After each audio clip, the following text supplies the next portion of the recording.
Assalamualaikum warahmatullahi wabarakatuh. Salam sejahtera bagi semua. Selamat pagi. Om Swastiastu, Namo Buddhaya, salam kebajikan. Yang saya hormati berbicara Pak Jatmiko dan Pak Wawan dari Pertamina, Kilang Pertamina Internasional. Terima kasih atas kesediaannya hadir. Pak, ini saya ingin sampaikan sedikit bahwa kita di sini biasanya ini mereka juga berdatangan nunggu yang jam 10 bisa masuk jalan Tamrin. Tapi yang jelas Center for Technology Innovation di situ mulai resmi berdiri awal 2023, tapi mulai mengadakan diskusi sejak Agustus 2022. Waktu itu kita mendapat tempat di lantai 20 gedung Menko Marves, ya. Dan setiap minggu kita berkumpul di sini membahas berbagai isu mengenai teknologi dan inovasi, dan hasilnya kita serahkan kepada stakeholders, ya, baik juga kepada pemerintah maupun pada non pemerintah. Jadi Pak Jatmiko, ini kami terima kasih sekali bisa kesempatan untuk mendengarkan dari Pak Jatmiko dan bapak-bapak sekalian dari KPI. Saya beri contoh beberapa saja ya supaya nanti Anda bisa bayangkan. Kalau kita bicara masalah biofuel gitu, ada Pak Prabowo bicara, oh kita energi dari singkong gitu kan, itu adalah kajian dari kita di sini, para ahli kita yang sudah bekerja sejak tahun 80. Kalau Anda bicara masalah kita harus pupuk organik dari rumput laut, ya kajiannya dari sini gitu ya. Kalau kita berbicara Indonesia harus menuju ke energi nuklir, ya kajiannya dari sini gitu ya. Kalau kita harus transisi energi, JETP, Just Energy Transition Partnership, ya kajiannya dari sini. Kalau kita bicara masalah integrasi moda transportasi Jakarta, ya kajiannya dari sini. Ini para ahli berikan masukan sehingga ada laporan yang bisa disampaikan sehingga nantinya bisa di follow up, ya. Nah, saya sampaikan menjelang Oktober ini kita sudah menyerahkan hasil kajian kita kepada tim pakar pada Pak Presiden terpilih Prabowo pada bulan Juni lalu, gitu ya. Dan saya kira ini kesempatan lah untuk kita mengikut. Rasanya teman-teman yang paparan di sini beberapa malah sudah meninggal kita karena jadi dirjen, deputi gitu ya. Jadi kayaknya tempat ini bagus untuk pendadaran di mana. Hokinya bagus. Ya, hokinya bagus gitu. Jadi hari ini saya akan mengundang Bapak. Alasan kami sederhana, Pak. Kami melihat Bapak menggunakan energi biomasa dari olahannya Bapak itu untuk mesin pesawat terbang uji coba dengan pesawat CN235. Keren. Nah, kebetulan di sini hadir ahli-ahli kapal terbang. Ahli kapal terbang, Pak, bukan ahli mesin kapal terbang, tapi ahli mesin kapal terbang juga, nanti kan lihat.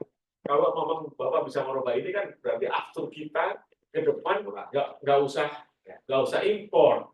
Ya, di sini ada Profesor Haryono, ada Profesor Adibroto, Anton, Profesor Anton Adibroto, dan teman-teman sekalian yang di dunia aviasi. Nanti bisa kita melihat seperti apa programnya. Saya persilahkan Pak Dr. Ari untuk sebagai moderator memimpin acara ini. Nanti saya dengar Dr. Ari sudah kenalan dengan Pak Wawan segala. Silakan bersama Pak. Oke. Silakan. Terima kasih Pak Jono. CTIS mungkin memang oke Pak. Baik, perkenalkan saya Ari Rahmadi. Ini semua senior saya yang waktu dulu di BPPT itu. Baik, selamat pagi dan salam sejahtera untuk kita semua. Bapak Ibu sekalian, saya bertindak sebagai moderator dalam acara ini. Saya Ari Rahmadi, duty saya adalah di BRIN, Pak. Mungkin kita sering ketemu di rapat tiap 2 Jumatan di EBTKI kayaknya. Kita membahas energi hijau tiap 2 mingguan di bawah Pak Nanang Untung, Pak. Oh, gitu ya. Dan salah satu topiknya itu ya ini HVO, Integrated Vegetable Oil, dan SAF gitu ya. Dan tentunya melibatkan PT Pertamina dan hal ini.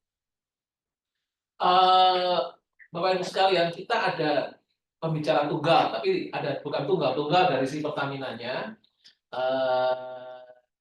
Tapi ada 2 pembicara, yakni Pak Jatmiko dari KPI. Kalau yang Mas Wawan ini, kalau tidak salah dari RTI RTI ya Mas ya? Dulunya RTI saya nggak tahu sekarang namanya apa sekarang ya. Iya Pak, sekarang namanya TI aja Pak, Teknologi Innovation. Iya Pak. TI Technology Innovation ya. Ya, ya, ya. Nah, jadi kita dengar bahwa salah satu kunci dari pembuatan SAF dan HVO, gitu vegetable oil, itu adalah katalisnya. Jadi itu inovasi yang lumayan baik di situ, katalisnya. Yang kedua adalah feedstocknya ya kali ini. Feedstocknya salah satunya adalah UCO, used cooking oil. Karena kalau SAF ini mungkin kita bisa diskusi ya, nggak akan bisa dipakai oleh ICAO. Kalau nggak Civil Aviation Organization. kalau tidak sumbernya itu adalah feedstocknya sustainable. Ya. Nah, saya ingin challenge juga di dalam pertemuan-pertemuan. Nah, kalau UCO-nya nggak ada, bisa nggak pakai kelapa sawit aja, tapi itu dalam negeri saja, gitu ya. Tapi itu semua boleh kita diskusikan. Yang jelas hari ini temanya adalah katalis, inovasi di bidang katalis untuk produksi SAF dan HVO menggunakan UCO. Ya, kita akan dengar. Baik, langsung aja kita mulai saja ya. Sekarang jam. Ya. Saya nggak pegang ininya nih CV-nya. Langsung aja Pak Jarmiko perkenalkan diri dan Mas Wawan. Kita paparan ya, katakanlah 45 menit kita paparan, nanti kita tanya jawab, diskusi selama 1 jam, insya Allah jam 12 kita kelar. Ya. Baik, monggo Mas Jarmiko, silakan. Baik, terima kasih kami ucapkan atas kesempatan yang diberikan kepada kami saya dari KPI Pak, dan nanti Mas Wawan juga dari Teknologi Innovation sekarang R. Saya masih terbiasa nyebutnya RTI Pak, tapi namanya Teknologi Innovation ya. Baik, mungkin sekalian memperkenalkan diri juga, nama saya Jarmiko Pak. Seperti kami sampaikan, saya bergabung di Pertamina di tahun 2021, saya kurang lebih 16 tahun di Pelaju, kemudian sekitar 2,5 tahun di Balikpapan, dan mulai 2019 sampai dengan saat ini kami di kantor pusat, dan saat ini bertugas di fungsi business development dengan fokus utama adalah pelaksanaan kajian kelayakan untuk investasi dan pengajuan usulan investasinya, di mana sektor yang saya kelola adalah terkait dengan petrokimia dan biofuel, sehingga proyek-proyek yang terkait dengan pengembangan biofuel, green refinery, tadi yang disampaikan rutin dilakukan rapat secara bi-weekly di BTKE, itu juga kami ikut terlibat Pak, walaupun mungkin yang sering hadir adalah tim dari teman-teman strategic planning Pak. Oke. Pak Andi dan tim Pak. Iya Pak. Kami ya Pak Andi Prihandono yang sering update Pak, sama Pak sekarang Mas Yusuf Iskandar. Tapi kami terlibat di dalam rantai bisnisnya juga. Kami fokus ke pengurusan investasi. Pak Andi dan tim juga ikut membantu di koordinasi dengan stakeholder terkait. Kami bagi-bagi tugas seperti itu. Nah, mungkin sebelum masuk ke materi, izin Mas Wawan untuk memperkenalkan diri. Kami persilakan. Ya, izin Pak, mohon maaf saya lagi di jalan juga ya Pak ya, sedang menuju ke UGM Pak, saya dapat tugas ke UGM. Saya Wawan Rustiawan Pak, saya di Pertamina Teknologi Innovation, di Persero ya Pak ya. Dulu saya malah besar dan lahirnya malah di KPI malahan Pak, dulu masih pengolahan, direktorat pengolahan gitu. Awalnya saya BPS pengolahan, kemudian penempatan di Jakarta untuk di pengembangan Pak. Beberapa bidang yang ditekuni yaitu dari fuel, kemudian polimer, dan terakhir di bidang katalis Pak. Sampai sekarang mungkin kalau untuk handle katalis sudah sekitar 10 tahun Pak saya handle katalis. Mungkin itu Pak perkenalannya. Terima kasih Pak Jarmiko.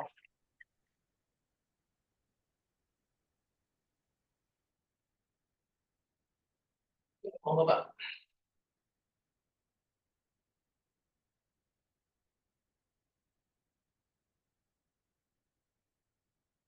Pak Jarmiko masih mute Pak. Ya, baik. Mohon informasinya, apakah sudah terlihat Pak di layar? Baik. Baik Pak, kami akan coba sampaikan materi sharing session terkait dengan pengembangan katalis untuk pengolahan used cooking oil atau minyak jelantah menjadi Sustainable Aviation Fuel (SAF) dan juga Hydrotreated Vegetable Oil atau HVO. Ini berdasarkan dari pengalaman di PT KPI dan RTI. Memang kami berkolaborasi Pak untuk ini, di mana teman-teman di Teknologi Innovation melakukan riset dan pengembangan teknologi katalisnya. Kemudian kami di KPI nantinya yang akan melakukan implementasi katalis yang dikembangkan oleh teman-teman di Teknologi Innovation di pabrik atau di plant di RU4 Cilacap kalau sebetulnya.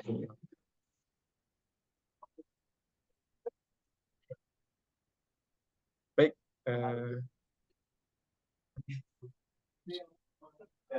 jadi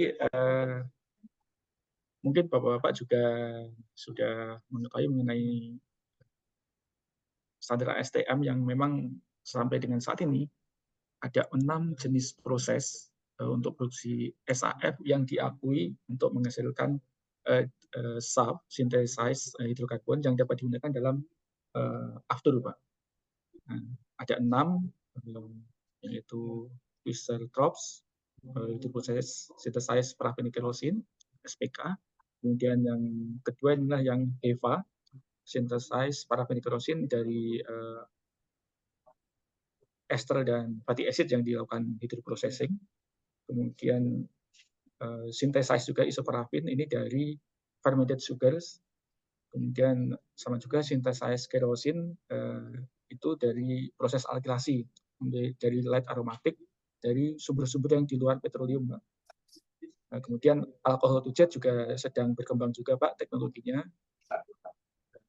Selain itu juga ada synthesized kerosene yang diperoleh dari konversi hidrotermal dari sama juga fatty acid ester dan fatty acid, Pak.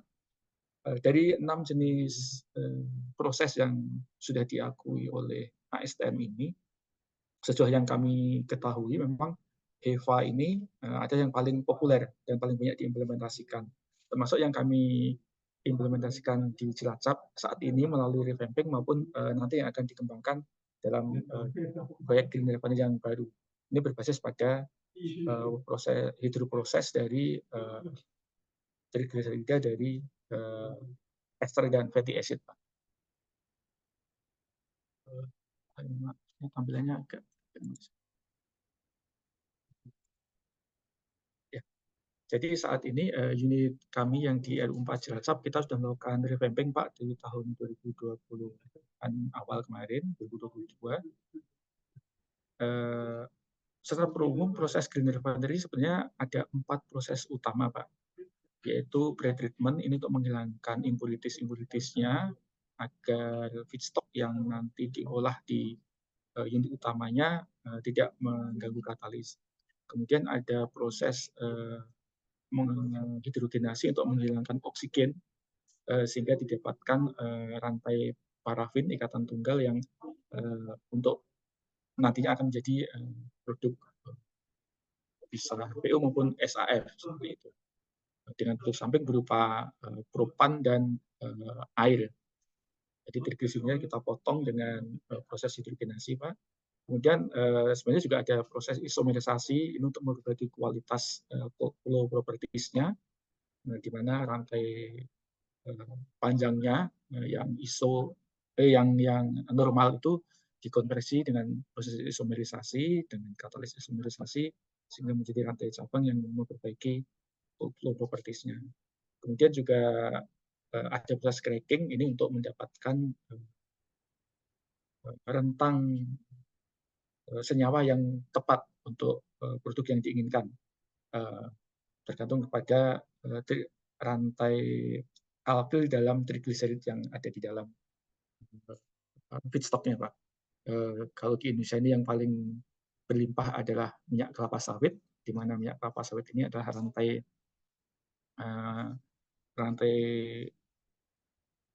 parafinnya adalah paling cocok, tidak perlu diapa-apain lagi. Ini Profesor Subagio dari ITB juga menyampaikan ini paling cocok dan paling produktif untuk menghasilkan biodiesel, green diesel.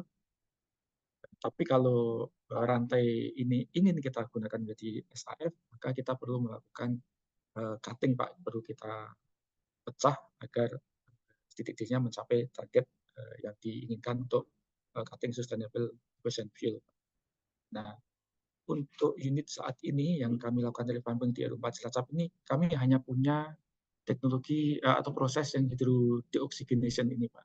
Jadi kami memang dengan demikian kami hanya baru bisa mengolah ini unit yang feedstock yang sudah dilakukan treating, dilakukan pemurnian, dan produknya pun produk dari rantai normal parafin yang dihasilkan juga tidak dilakukan isomerisasi maupun cracking, sehingga produk yang dihasilkan jika kita ingin produk yang HVO, kita bisa menggunakan berbasis minyak kelapa sawit, palm oil.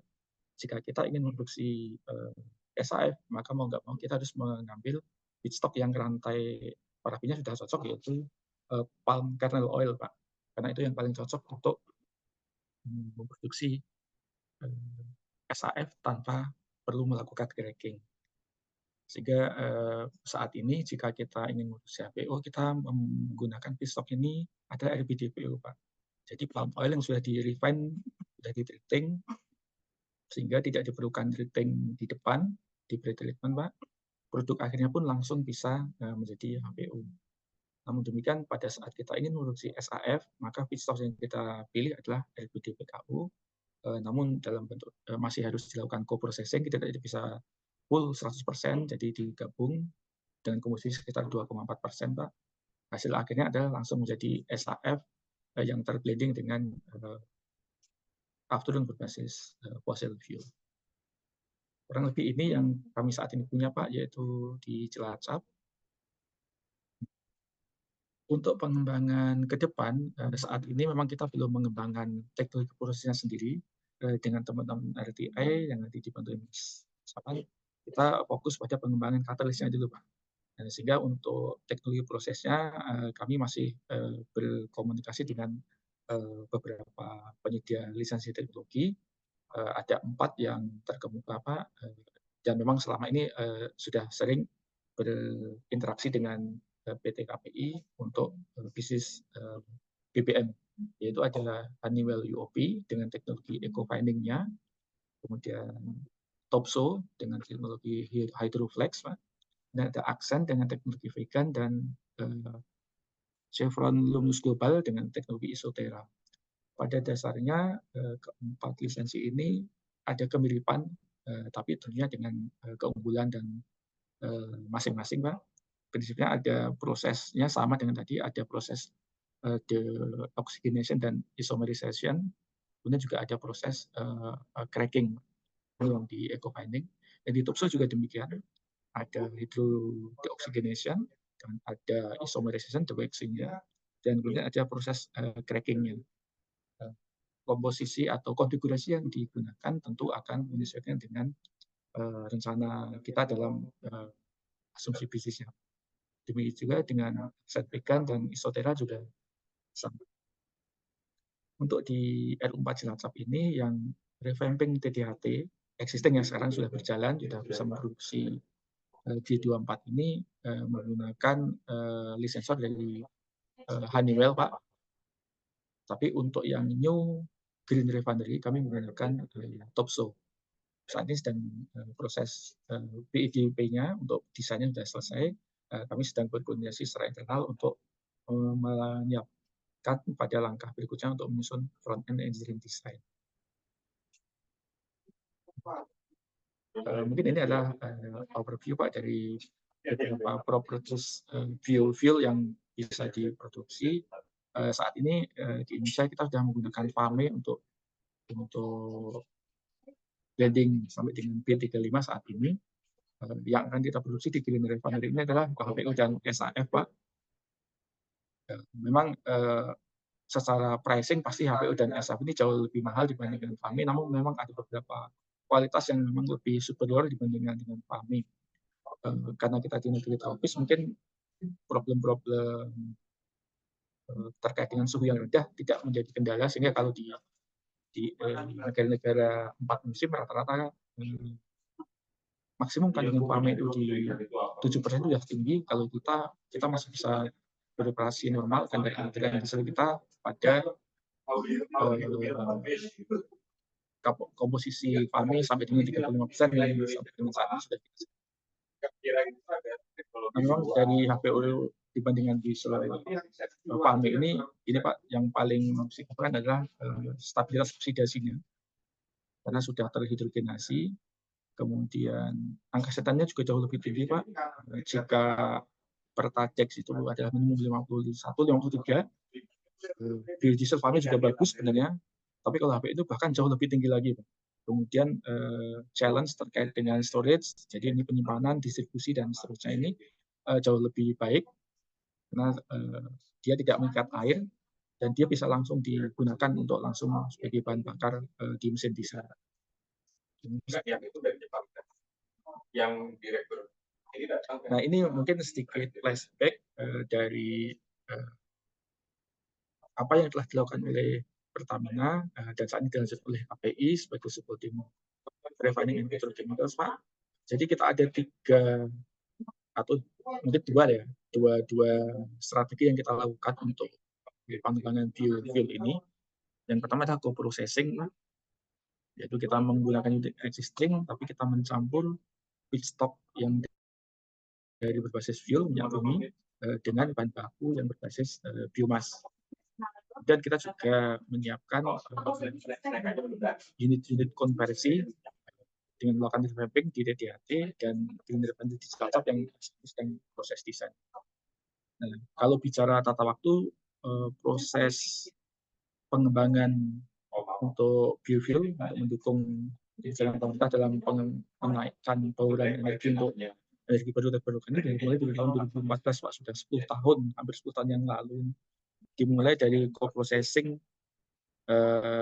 di Dumai Pak. Saat itu kita berhasil melakukan injeksi 7,5% RBDPO untuk menghasilkan HVO satu unit DHDT, unit diesel treatment di Dumai. Kemudian ini untuk diesel. Untuk gasolin kita juga sudah pernah melakukan uji coba trial di Pelaju, di mana 7,5% RBDPO ini diolah bersama-sama dengan feedstock di unit RCC Pak. Jadi menghasilkan gasolin maupun propilin dan LPG. Kemudian 5 tahun setelah uji coba pertama di Desember 2014, kami juga melakukan second plant trial di Dumai Pak. Saat itu bisa menaikkan komposisi injeksinya dari 7,5% jadi 12,5%. Demikian juga di Pelaju di tahun 2019 kita melanjutkan saat itu menaikkan dari 7,5% ke 15%. Kemudian di tahun 2020 kami lanjutkan lagi yang di Pelaju itu naik sampai 20% Pak ini ya untuk bisnis gasolin. Dan terakhir untuk gasolin tapi di Cilacap, sebelumnya di Pelaju karena yang masih relatif kecil Pak, sehingga secara risiko juga kita coba mitigasi di unit kecil. Setelah berhasil di Pelaju di RCC sampai dengan 20%, kita juga mencoba di Cilacap Pak, di RCC Cilacap yang lebih tinggi itu sampai dengan 13%. Tapi masih 13%, kita belum berani ke yang 20%. Kalau Bapak di sini lebih tertarik ke after, nah after ini memang baru kita uji coba untuk co-processing mulai di tahun 2020 Pak, akhir 2020. Saat itu diinjeksi di 2% dan terakhir di 2,4% sampai dengan saat ini. Nah untuk uji terbangnya sendiri betul sekali Pak, di Oktober 2021 kita pernah melakukan uji terbang menggunakan bioafter yang diproduksi dari co-processing di Cilacap Pak. Itu di dengan pesawat CN235. Kemudian yang terakhir di Oktober yang lalu kita juga sudah melakukan uji terbang dengan pesawat Garuda dengan Boeing Pak ini. Ini juga sudah berhasil dengan baik. Nah, untuk yang tadi kami sampaikan terkait revamp unit di Cilacap agar kita bisa memproduksi green diesel, kita sudah menyelesaikan revamping itu di Februari 2022 Pak. Beberapa produk sudah digunakan, salah satunya tadi untuk uji terbang yang di Garuda, Kemudian kita juga sudah pernah mensuplai untuk diesel untuk power generator baik di Formula E di Jakarta dan juga event G20 di Bali tahun 2022 untuk pembangkit listriknya Pak, untuk gensetnya.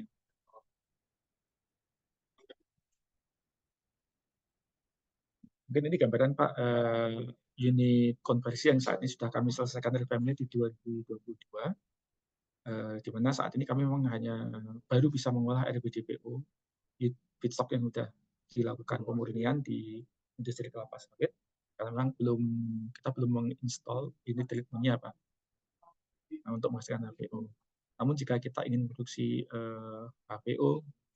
SAF bioafter J24 ini Pak, maka feedstock-nya seperti tadi kami sampaikan, karena kita belum punya unit isomerisasi maupun cracking, kita mengubah feed-nya menjadi RBDPKO Pak.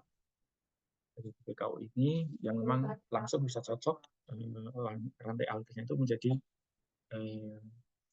komponen dari aftur, tapi masih dengan dilakukan blending dengan kerosin dari R4 existing yang berbasis fossil fuel. Nah, pada saat kita mengolah RBDPO menjadi HPO ini full 100%, kita bisa operasikan unit ini pada kapasitas 2,5 atau 2.500 barel per hari Pak. Sedangkan kalau GoPro bisa lebih tinggi Pak, bisa 8.700. Properties yang dihasilkan baik untuk HPO maupun untuk SAF ini juga sudah memenuhi spesifikasi yang ada, sehingga memang bisa langsung digunakan. Kalau dari sisi visualnya ini memang seperti air Pak, sangat-sangat jernih, beda dengan solar umum, bahkan jauh lebih jernih dibandingkan pabrik solar terbaik yang kita miliki di Pertamina. Aftur ini lebih jernih lagi, nggak ada bedanya dengan air mineral yang kita minum sehari-hari. Nah, ini adalah beberapa dokumentasi Pak. Ini adalah terakhir di tahun 2023, ada ceremonial flight kerjasama PT Pertamina Persero dan Garuda Indonesia untuk terbang dari Jakarta ke Solo dengan pesawat Boeing Garuda Pak. Bisa terbang dengan selamat. Kemudian ini yang tadi kami sampaikan, kita juga mensuplai kebutuhan green diesel untuk genset pembangkitan power pada acara di G20. Ini juga menjadi etalase yang baik untuk mempromosikan kemajuan yang sudah kita lakukan kepada negara-negara yang hadir pada event G20 tersebut. Nah, mungkin ini mulai masuk ke yang katalis, Pak. Kami cerita tentang pengembangan dan implementasi dari bisnis biofuel. Nah, saat ini bersama-sama dengan teman-teman teknologi innovation, kita sudah melakukan bersama riset, dan nantinya kami merencanakan akan menggunakan katalis yang dikembangkan oleh teman-teman di Pertamina Group di Teknologi Innovation. Jadi ini karya anak bangsa Pak Murni ini untuk dipasang atau diinstal di unit pada akhir tahun ini Pak, untuk awal tahun depan. Semoga tidak ada kendala yang berarti, sehingga nanti begitu ini terpasang, kita bisa mereplikasi apa yang telah dilakukan riset oleh teman RTA. Kita benar-benar bisa mengolah treated hijau Pak. Jadi minyak jelantah yang sudah di-treating agar bisa menjadi SAF maupun terutama SAF. Nah, kalau HPO mungkin kita masih tetap ke RBDPO karena saat ini mungkin tren yang dan topik yang akan kita bahas adalah di SAF. Maka Catalyst ini diharapkan bisa mensupport ini Pak, program yang sedang direncanakan. Pada dasar kami di unit yang telah dilakukan revamp ini, kami mencoba bersama dengan teman-teman teknologi innovation agar tetap bisa fleksibel Pak. Jadi kita sudah mencoba berdiskusi juga dengan beberapa licensor tadi Pak. Maaf saya kembali. Nah ini dengan UOP, dengan Topso, dengan Accent, dan dengan Isotera, kita mencoba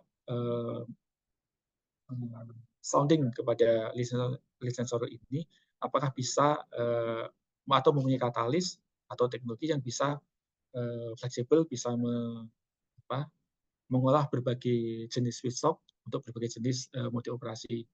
Saat ini belum ada, jadi kalau boleh kita bisa mengklaim bahwa saat ini penemuan yang dilakukan oleh Teknologi Innovation ini akan menjadi satu-satunya konfigurasi yang bisa memproduksi SAF dan dari derajat ujo, Pak, dalam satu reaktor gitu. Karena umumnya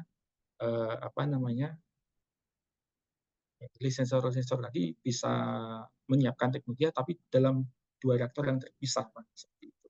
Nah, ini akan kita coba nanti di akhir 2024 ini atau di awal 2025 dengan konfigurasi seperti ini, Pak.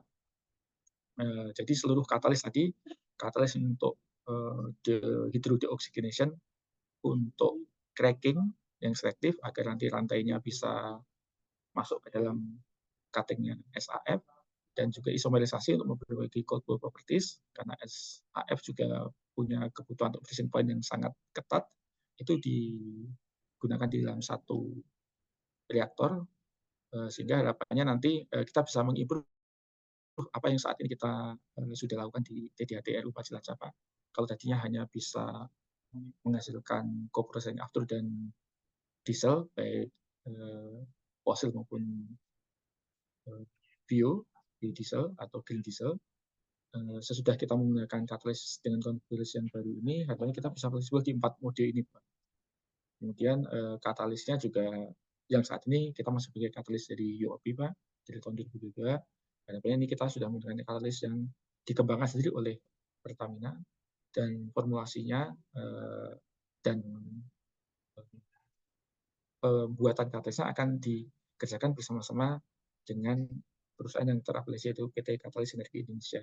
Ini kerjasama dari Pertamina, Pupuk Indonesia dengan LAPI ITB juga, Pak. Jadi harapannya ini benar-benar dikembangkan dari dan oleh untuk Indonesia, gitu, Pak.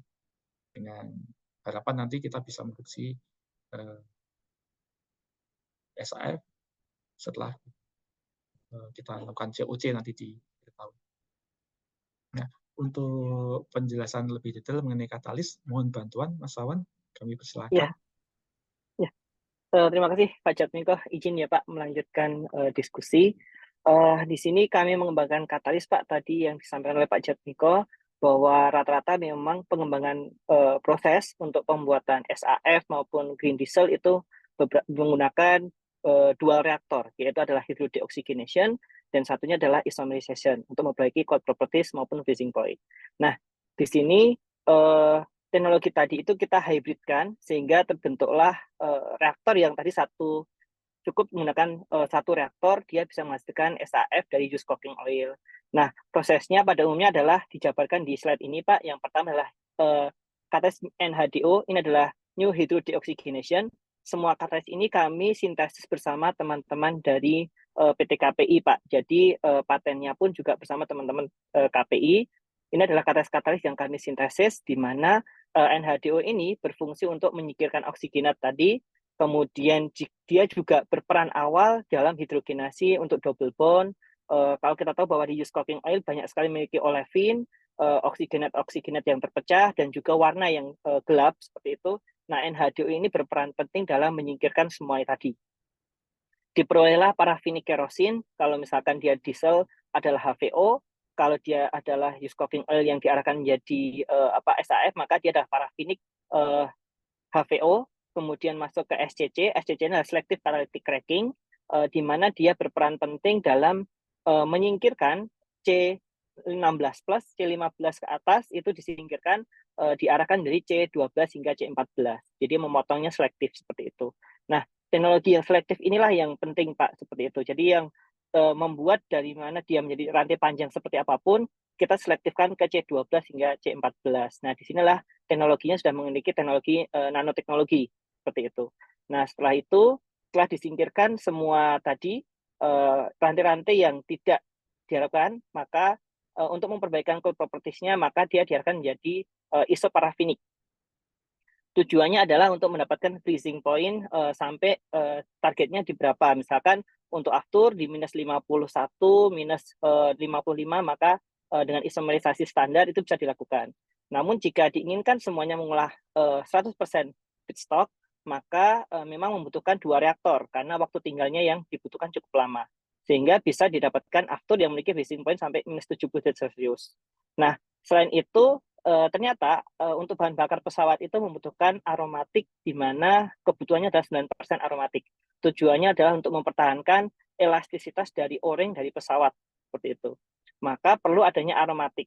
Nah, di teknologi yang kami kembangkan, kami juga melakukan reforming untuk mengubah yang aromatik C12 dan C14 seperti itu. Dan ini kita melakukan reforming supaya terbentuklah aromatik 9% supaya nanti bisa digunakan G100. Nah, ini adalah teknologi ini jika 100% umpan maka mutlak menggunakan beberapa tahap reaksi ini.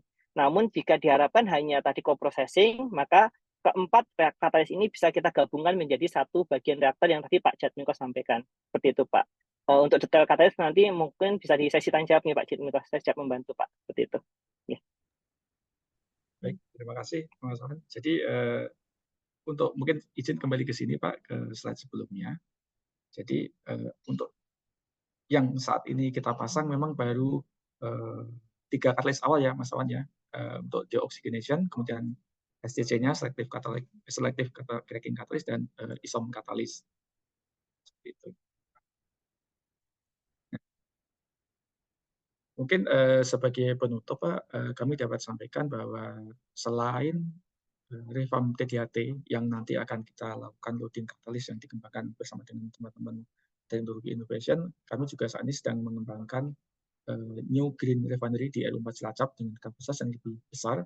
Kalau yang saat ini adalah di 2.500 barel per hari, nantinya ini akan menjadi 6.000 barel per hari. Kalau feedstocknya di 6,2 Pak, kan memang ada beberapa impurities yang harus kita buang sehingga kita bisa menghasilkan nanti harapannya adalah sekitar 5.600 pada barel per hari kalau ini HPO. Kalau pada mode SAF ini juga bisa mencapai 5.500. Ini menggunakan teknologi TOPSO yang sudah selesai. Saat ini juga sedang dalam persiapan untuk tender FEED. Terkait dengan ini, kami juga sudah rutin melaporkan ini karena memang kepada EPTKE secara biweekly, karena memang ini merupakan salah satu dari PSN untuk bahan bakar hijau yang terdiri dari 5 jenis proyek, ya, salah satunya lagi refinery di Cilacap ini. Nah, pada prinsipnya memang untuk proyek green refinery ini secara keekonomian berbasis market memang market price itu ini sangat-sangat atraktif Pak.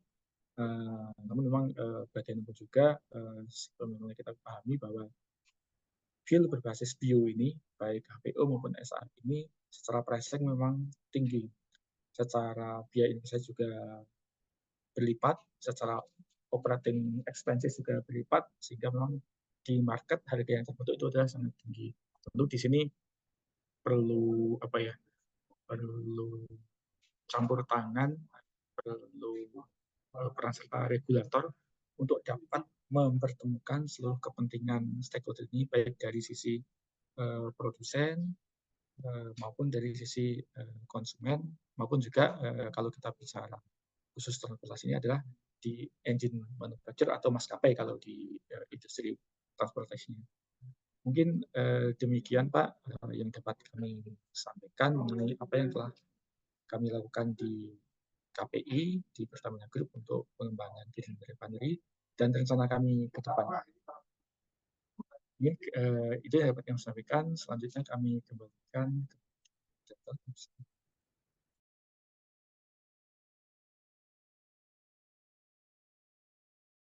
Terima kasih Pak Jatmiko, makasih Mas Wawan atas paparannya. Ini sangat menarik, ini ada new katalis yang bisa dipakai.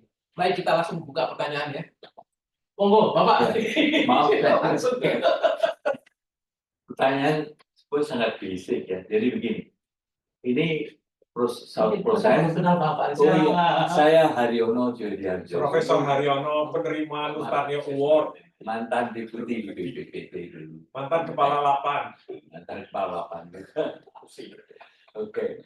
Nah, maaf pertanyaan saya itu basic. Barangkali 3 ya. Yang pertama kali itu mengenai jadi apa namanya, proses chain ya, dari bahan bakunya, kemudian proses yang dilakukan, kemudian produknya ya. Nah, bahan bakunya itu apakah ada berapa jenis? Banyak, apakah hanya tunggal? Tadi use cooking oil. Cooking oil itu kan macam-macam begitu ya. Lalu tadi disebut juga minyak kelapa sawit. Apakah keberadaan murni dari minyak kelapa sawit atau juga yang sudah use begitu. Lalu minyak use cooking oil lain misalnya dari jagung, dari rapeseed, apa. Nah itu bagaimana? Lalu kemudian produknya itu yang di sini tadi yang disebut sustainable fuel, mungkin aftur. Apakah itu produknya satu macam atau ada beberapa jenis dengan beberapa variasi? Jadi itu yang pertama.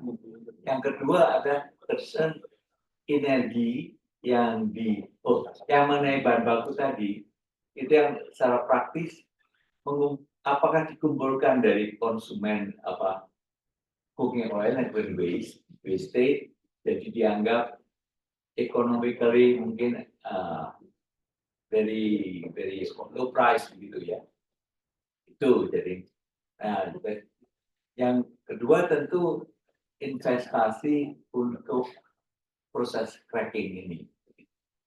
Apakah itu memperhitungkan apa yang sudah ada ditambahkan sesuatu? Apakah ada sesuatu yang khusus baru begitu?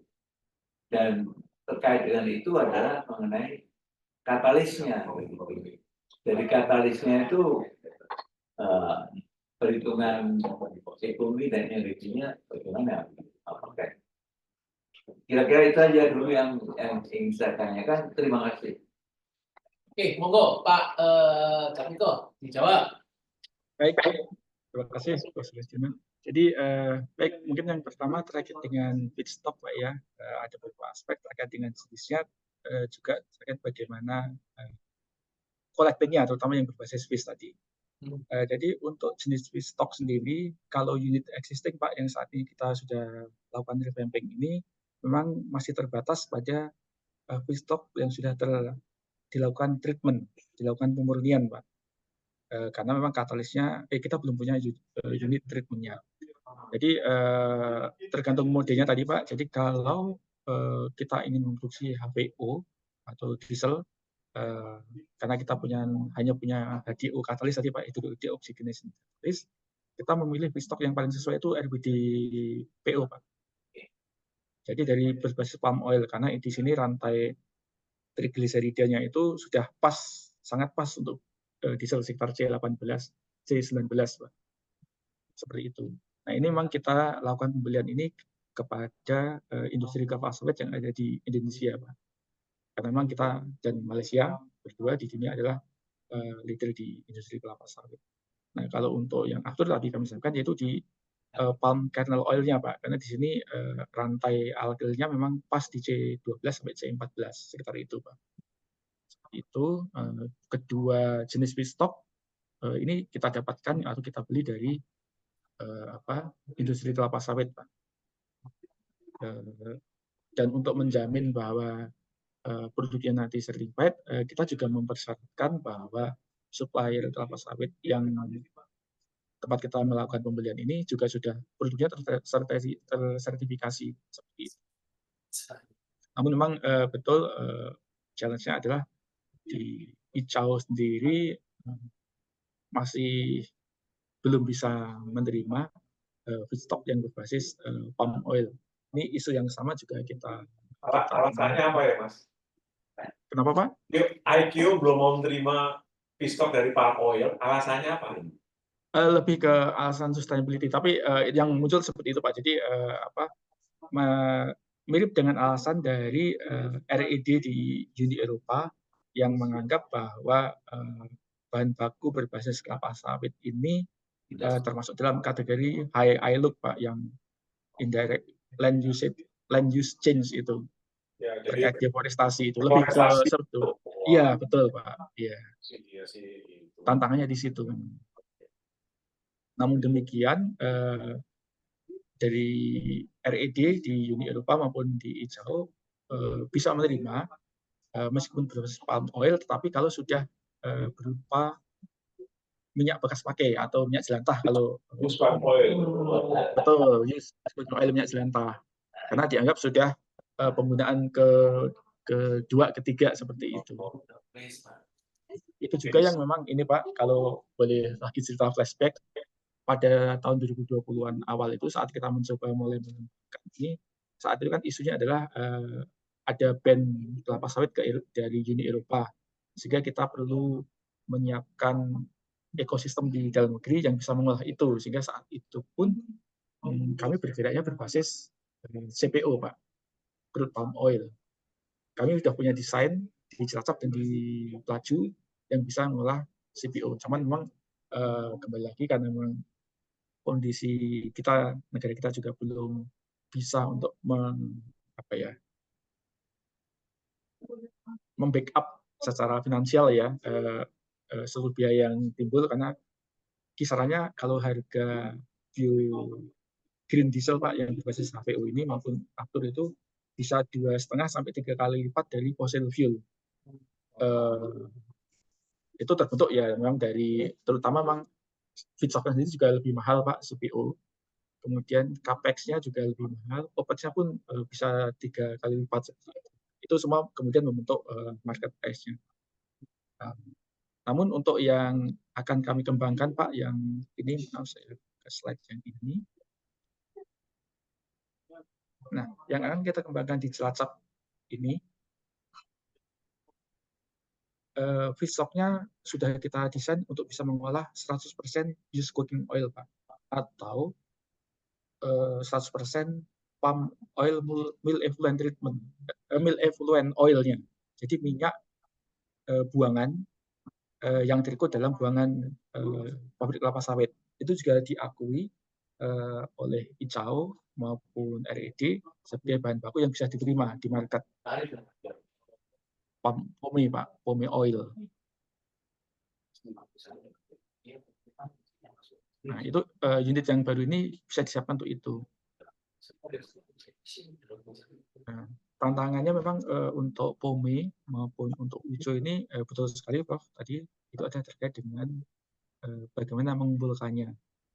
Saat ini yang coba kami lakukan ada beberapa approach Pak. Yang pertama, kita sudah ada beberapa asosiasi pengumpul minyak jelantah ABJETI. Ini ada beberapa perusahaan yang bernaung di dalamnya. Mereka melakukan pengumpulan minyak jelantah. Kemudian juga ada AMG, Asosiasi Eksportir Minyak Jelantah Indonesia. Mereka juga sudah melakukan ekspor karena memang pasar di dalam negeri, demand di dalam negeri untuk minyak jelantah belum ada. Jadi saat ini yang sudah ada adalah di Singapura, di tetangga kita. Di sana ada kilang Neste. Kita sudah mengekspor kurang lebih 20, mungkin sekitar 15 sampai 20 ribu ton per tahun. Itu kurang lebih hampir separuh lebih dari kebutuhan RU4 Cilacap untuk yang ini, untuk yang 6.000 ini. 6.000 barel ini kurang lebih butuh 26.000 ton per tahun, Pak. Nah, artinya Pak Jatmiko, mau diulang lagi Pak, yang diekspor berapa Pak? Mengurangi impor.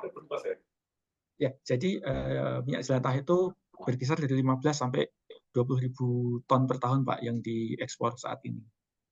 Apa yang diekspor? Minyak bekas? Minyak jelantah, Pak. Apa? Minyak jelantah.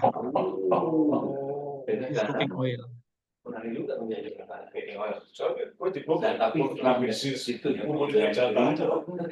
tapi apakah itu minyak jelantah yang di Batam ya Mas ya? Ada ya?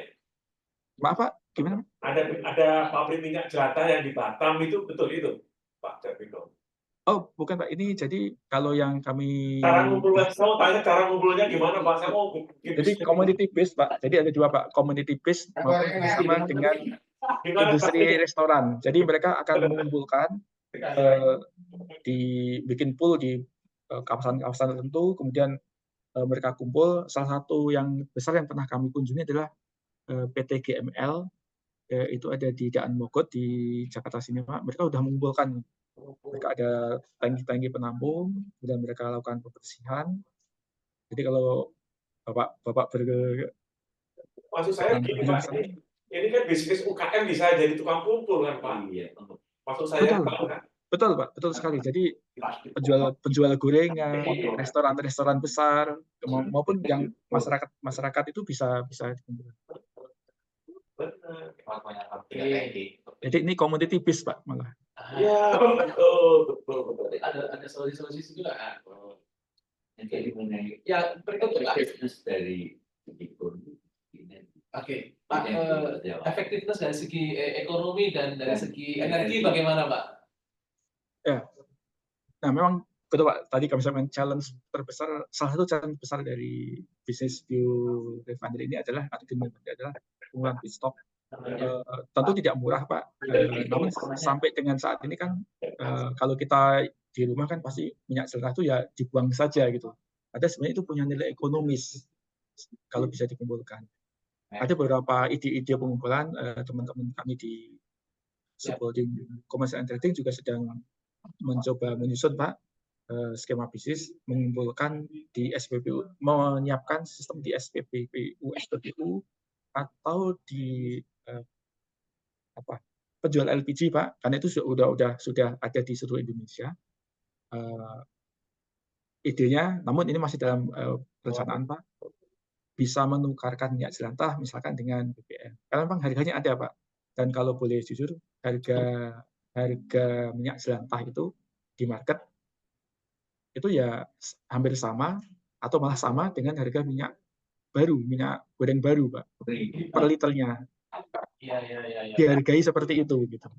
Tapi cuman memang kan minyak jelantah itu ya mungkin sekian persen sudah menguap dari minyak baru, sekian persen masuk ke dalam makanan yang kita konsumsi gitu Pak ya. Mungkin sekitar 10-20% itu bisa jadi minyak jelantahnya gitu.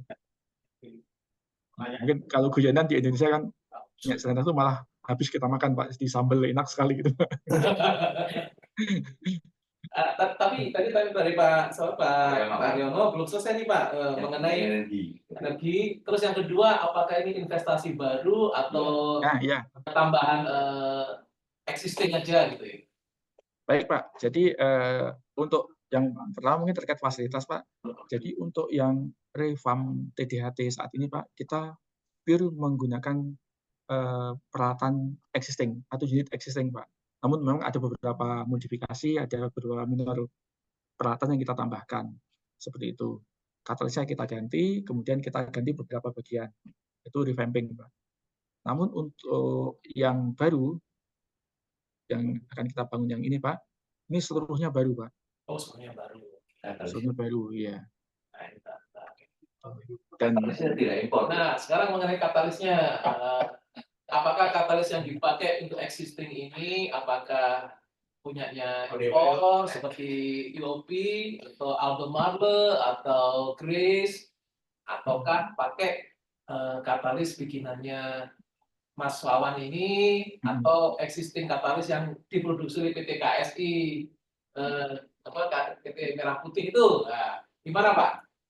Ya, untuk katalisnya sendiri Pak, yang saat ini terpasang masih katalis dari lisensor sebelumnya Pak, dari UOP. Nah, nanti rencana yang kami sampaikan di akhir tahun nanti atau di awal tahun depan, ini akan kita ganti katalis yang kita produksi sendiri Pak, yang dikembangkan dan diproduksi sendiri oleh Indonesia. Kemarin juga kan Pak, akhir tahun ini apa katalisnya gimana? Akhir tahun ini? Ya, ini akan kita ganti Pak, change out katalisnya. Jadi saat ini sedang proses, saat ini berjalan adalah pengadaan katalis Pak, yang berbasis formulasi yang dikembangkan oleh teman-teman teknologi innovation ini Pak, sama kami. Nanti di akhir tahun akan diganti katalisnya Pak, dari pabrik ini. Sehingga nanti tahun depan kita sudah mulai bisa memproduksi SAF dari UCO. Seperti itu. Dengan kata lain Pak Jarmiko, mohon koreksi, si pemilik lisensor tadi itu tidak berkeberatan ya Pak ya untuk tidak, Pak. Untuk digantikan dengan katalis yang baru tadi itu ya Pak ya? Tidak Pak, itu kawan praktis Pak, baik untuk bisnis BBM maupun yang ini juga sama. Jadi katalis biasanya pada waktu pembangunan pertama memang mereka mempersyaratkan katalisnya adalah katalis mereka atau katalis yang mereka rekomendasikan. Oh, Tapi setelah beroperasi normal, proses performance garansi sudah selesai, kita bisa kembali ke existing katalis atau kita beli katalis yang lain dari laser lain atau katalis yang kalau case yang kita di sini kita kembangkan sendiri. Oke. Nah, katalis yang dikembangkan sendiri kan itu kan dalam bentuk laboratorium ya. Nanti produksi masalnya nanti di mana di punyanya Katalis Energi Indonesia ini ya Pak ya? Betul, rencananya seperti itu Pak. Oke, yang di mana yang di Kujang ya? Kujang, betul, di daerah Kujang. Yang Pak, jadi dengan demikian tingkat komponen dalam negerinya meningkat ya? Betul Pak, bahan bakunya dari dalam negeri, katalisnya juga dari dalam negeri. Pak, boleh mundur dua tadi Pak, HVO sama SAF lagi. Nah ini, bukan. Terus. Nah ini, Pak itu HVO, HVO-nya itu berapa persen fossil fuel, berapa persen yang apa ini dari RBDPO kira-kira? Boleh ya. nggak? Kalau yang ini Pak, ini 100% dari RBDPO Pak, jadi ini full. Oh 100% ya? 100% Pak, iya, bisa Pak, sudah. Mungkin pertanyaan dari Pak Indra ya, itu conversion rate-nya berapa Mas? Kalau 1 ton RBDPO saya dapatin HVO berapa? Gitu, betul itu. Sekitar 95-an sampai 97% Pak, tergantung teknologi. Jadi 1 ton RBDPO dapat ya hampir sama ya 0,95097. Atau mungkin gambarnya yang di sini Pak, yang di sini juga ada di sini kita bisa gunakan. Nah ini, jadi dari 5 sebenarnya 6 Pak tepatnya ya, menjadi 5,6 ini. Jadi maaf saya. Ya. Jadi tergantung mood-nya ya Pak ya. Betul Pak. Ya, LSAF mood, sekian kali. Siap. Ya. Kalau ini total 90% Pak, karena ini memang banyak impurities-nya karena use cooking oil ya. Tapi kalau selesai di treatment itu sebenarnya tinggal 6 Pak. Jadi tepatnya itu 5,6 dibagi 6. Kalau yang SAF itu dari 6,2 jadi 5,5 ya? Betul, dia lebih rendah Pak karena memang cracking-nya lebih banyak Pak. Sehingga banyak yang jadi naphtha maupun LPG ini Pak, ini lebih banyak ke sini. Karena beberapa harus kita potong tadi di cracking. Mau tanya itu kalau SAF itu pakai kernel itu jadinya nggak pakai yang jelantah dong? Betul, yang saat ini pakai kernel nggak pakai jelantah dan juga pakai cracking Pak. Itu tadi, karena kalau yang unit kita punya saat ini Pak, nah yang di sini kita hanya punya teknologi ini Pak saat ini. Tapi nanti kalau sudah diganti dengan katalisnya teman-teman dari yang dikembangkan teman-teman TI, Technology Innovation, kita udah punya 3 jenis katalis ini bersama-sama Pak, dalam satu reaktor.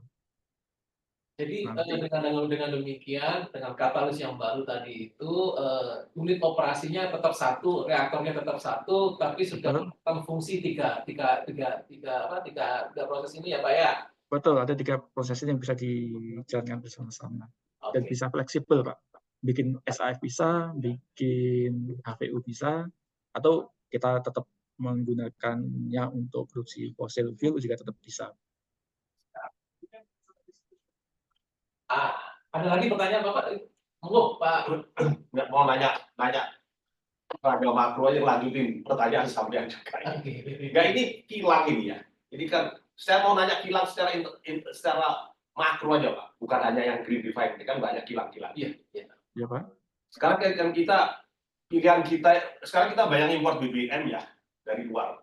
Nah ini menurut Bapak apakah dalam waktu dekat, kalau ngomong jangka panjang repot, dalam waktu dekat ini buat Pertamina lebih untung import BBM dari luar ataukah bikin kilang untuk memproses bahan bakar oil mentah yang juga diimpor dari luar, tapi kurang dijual di dalam negeri.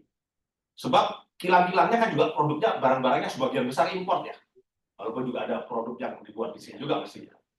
Ini cuma aja Pak, saya membandingkan sama Singapura, di Singapura kilangnya banyak, tapi kan dia mengimpor menjual oil mentah, kemudian mengekspor oil yang sudah diproses. Kalau kita kan enggak, kita mengimport BBM oil mentah, kita memprosesnya menjadi BBM yang kita pakai di dalam negeri, Pak, bukan diekspor lagi. Ini mau nanya aja, secara makro ini kedepannya mau seperti apa refinery? Mau dibangun nggak sih di Indonesia ini, lebih untung yang mana ini? Sebab Pertamina kan di target profitnya harus gede. Tahun ini aja udah paling gede kalau nggak salah Indonesia. Dan kalau profitnya kecil nanti ya, tagihan juga kecil, Pak, semuanya. Ini apa namanya? Ingin tahu aja kebijakannya untuk refinery. Terima kasih, Pak. Monggo Pak, nah, ini lebih ke arah makro nih. Ya, baik Pak. Ya, baik Pak. Jadi kalau secara makro memang dari holding Pak juga sudah mencanangkan kita memang bergerak dengan dual growth strategi Pak. Satu legacy business sama yang berbasis bio ini, yang sustainability project ini. Jadi untuk legacy business tentunya terkait dengan BBM Pak. Memang saat ini betul kita masih mengimpor baik minyak mentah maupun BBM jadinya gitu. Jadi memang secara konfigurasi kilang-kilang yang kita punya saat ini memang mewarisi dari apa yang sudah kita kembangkan di periode-periode sebelumnya Pak ya. Kilang kita ada yang sudah 80 tahun Pak, ada yang sudah tahun dan seterusnya ini. Konfigurasi kita memang dominan solar Pak, dengan lebih banyak memproduksi solar, juga lebih banyak memproduksi minyak bakar saat itu, dan minyak tanah kalau kita masih ingat saat itu, yang sekarang sudah dikonversi menjadi sebagian lebih lari ke solar dan sebagian lari ke aftur gitu. Nah, kondisi saat ini memang kalau aftur kita praktis sudah hampir balance Pak, kita sudah hampir 100 sustain lah ya, sufficient kalau untuk aftur. Yang paling besar kita harus impor karena secara produksi kita masih kurang dibandingkan demand adalah di terutama LPG, dan yang kedua itu gasolin Pak, untuk bensin. Nah, terkait hal itu mungkin izin kami setback dulu, beberapa pengembangan yang sudah kami lakukan itu di Cilacap misalkan kita sudah meningkatkan yield gasolin, produksi gasolin itu dengan cara kita membangun RCC Cilacap. Kemudian kita juga sudah membangun proyek Langit Biru Cilacap Pak, beberapa tahun yang lalu sudah on stream. Kalau Balongan di tahun awal 2000 juga kita membangun kilang Langit Biru Balongan. Nah, memang saat ini orientasi kita adalah bagaimana mengkonversi kero yang sudah nggak dikonsumsi lagi minyak tanah, setelah itu udah lama itu memang, kemudian produk-produk yang bernilai rendah menjadi ke arah gasolin, yang paling utama di situ Pak. Solar dengan adanya program B20, 30 dan B35 ini juga sangat membantu untuk mengurangi impor solar Pak, karena kalau di Kopi Pasar berarti sudah sepertiga lebih ini kebutuhan solar kita bisa dipenuhi dari dalam negeri, dari industri kelapa sawit kita. Nah, untuk ke depan ini yang coba kita lakukan adalah semoga sebentar lagi segera beroperasi Pak, yang di RDMB RU 5 Balikpapan Pak, itu adalah menambah 100.000 barel. Jika sekitar 80% jadi BBM, itu akan menambah sekitar 80 berarti. Nah, itu juga akan melakukan upaya kita untuk meningkatkan produksi. Namun untuk mengembangkan lebih lanjut, saat ini kita sedang bersama-sama dengan holding, kita berkoordinasi untuk merumuskan lagi strategi. Kita melihat nanti, karena ada ini juga Pak, mobil listrik yang sudah mulai masuk ini Pak, ini juga perlu kita pertimbangkan. Jadi saat ini kita mulai menyiapkan dual growth strategi tadi Pak. Kita menambahkan kapasitas pengolahan crude-nya di Balongan sudah on stream Pak, nambah 25 MB. Di Balikpapan tahun depan semoga sudah on stream. Ini sudah mulai berjalan, sudah beroperasi sebenarnya, cuman dalam proses menaikkan kapasitas kita sudah menambah sekitar 125.000 barel per hari. Itu setara dengan Balongan sebelumnya Pak, menambah satu kilang Balongan sebelumnya. Nah, itu yang upaya yang kita lakukan. Memang challenge-nya memang ini Pak, memproduksi atau membeli gitu Pak ya. Nah, itu yang dari sisi pengembangan kilang kita menambah di 125.000 barel, selebihnya kita optimasi dari existing unit ini, Pak. Kilang-kilang kita mencoba mencari crude yang tepat untuk memenuhi demand kita di dalam negeri. Nah, mungkin beberapa yang ya Pak. Dari neraca bahan bakar kita gitu kan ya, itu kan kira-kira 1,5 juta barel per hari. Nah, kapasitas kilang kita berapa? Nah, itu kan berarti sisanya diimpor ya. Kira-kira demikian nggak? Gitu? Mau dijelaskan? Betul. Pak. Betul, Pak. Jadi saat ini kan kita punya kapasitas pasang memang 1 jutaan barel, tapi realnya mungkin sekitar 900-an ribu barel, Pak ya. Mungkin produksi BBM-nya sekitar kita bicara yang terbesar saja bensin, solar, dan aftur, Pak ya. Itu mungkin sekitar 60-an% gitu, Pak. 60-70%. Jadi saat ini kita baru 630. Namun memang trikinya gini, Pak. Saat kita menambah kapasitas di pengolahan crude, maka yang meningkat semuanya itulah bensin meningkat, itu yang kita butuhkan, LPG meningkat, itu juga yang kita butuhkan. Tapi aftur dan diesel ada potensi nanti over, Pak. Nah, itu dia. Nah, itu dia. Di situ memang tarik menariknya di situ, Pak. Nah, kalau misalkan refinery-nya Pertamina itu bisa berkompetisi dengan refinery-nya Singapura, ya tandingan ya Pak ya, bisa ekspor juga ya Pak ya. Betul. Tapi ya nggak bisa ekspor, Pak. Yang 600.000 barel harus impor. Iya.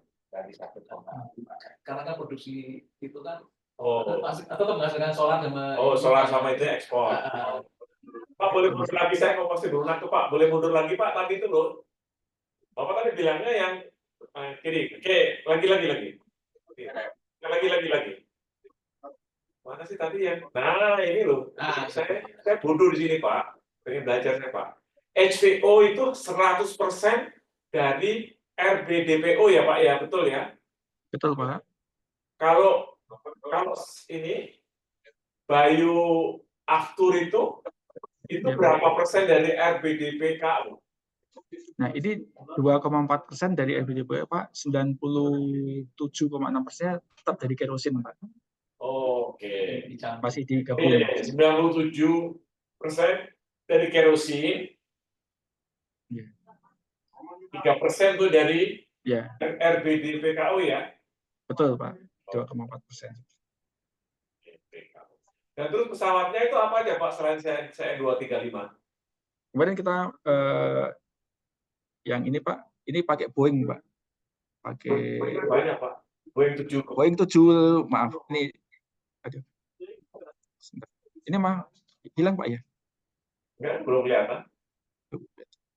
Bapak share screen-nya hilang. Oh, maaf. Mungkin izin saya buka yang ini Pak. Saya buka link yang tadi Pak. Sebenarnya Maksud saya, jadi cuma baru 3% ya Pak ya? Betul Pak. Karena co-processing ini juga secara ASTM maksimum 5% Pak. 5%. Belum target 5% kapan Pak Jatmiko? Jadi gini Pak, kalau dari informasi teman-teman di maskapai maupun di CNT Pak, di Patra Niaga, sebenarnya kita tidak harus 5% itu fisik 5% gitu Pak ya. Jadi prinsipnya kan book and claim ya Pak ya, berlaku prinsip itu book and claim.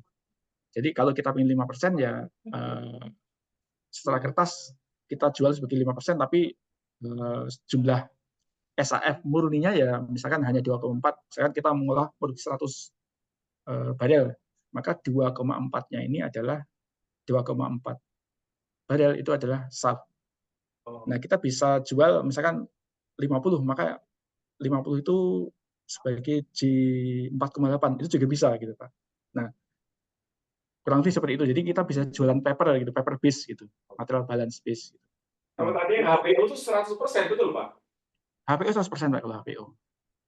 Yang dipakai di mobil tadi ada gambar dipakai di mobil-mobil itu ya? Atau G20 itu loh Pak? Iya, di genset itu 100% Pak. Di genset ya? Pakai genset ya? Di genset Pak, ya.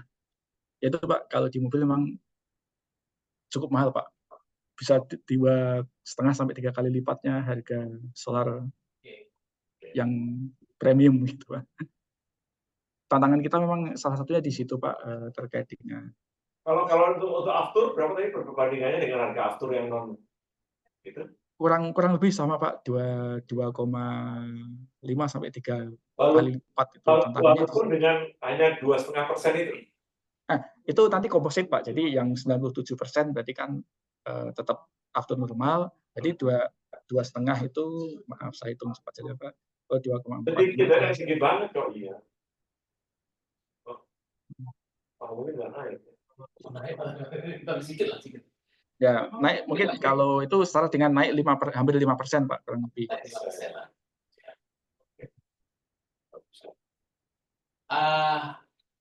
Ada Pak, kalau enggak saya akan persilakan dari Zoom nih, dari online. Silakan. Halo yang rekan-rekan dari online, ini ada apa? Ada Bu Nadira, ada Bu Ratu, ada Mbak Leni, teman-teman saya. Ada pertanyaan Mbak? Sekarang ada chat ya, ada chat. Oh, nggak ada. Izin. Oh silakan.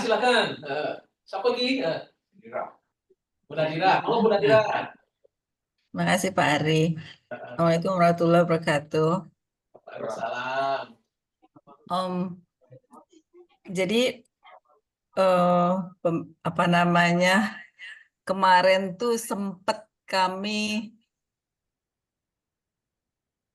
menyebarluaskan itu loh pengumpulan UKOF itu di daerah kami gitu loh. Maksudnya mau menginisiasi supaya ada green energy lah gitu ya. Tapi kendalanya memang sulit sekali Pak Jatmiko. Gitu ya. Jadi maksudnya nggak mudah gitu mengumpulkan dari teman-teman di kompleks itu untuk mau apa namanya, terus kemudian kita bawa secara rutin ke BSD ya. Ada alatnya di BSD itu ya, alat tukarnya, mesin tukarnya. Jadi kita bawa sekian jirigen, terus dapat uang, terus uang itu kita kembalikan kepada masyarakat seperti itu. Kepinginnya kayak gitu, tapi ternyata susah sekali Pak Jatmiko.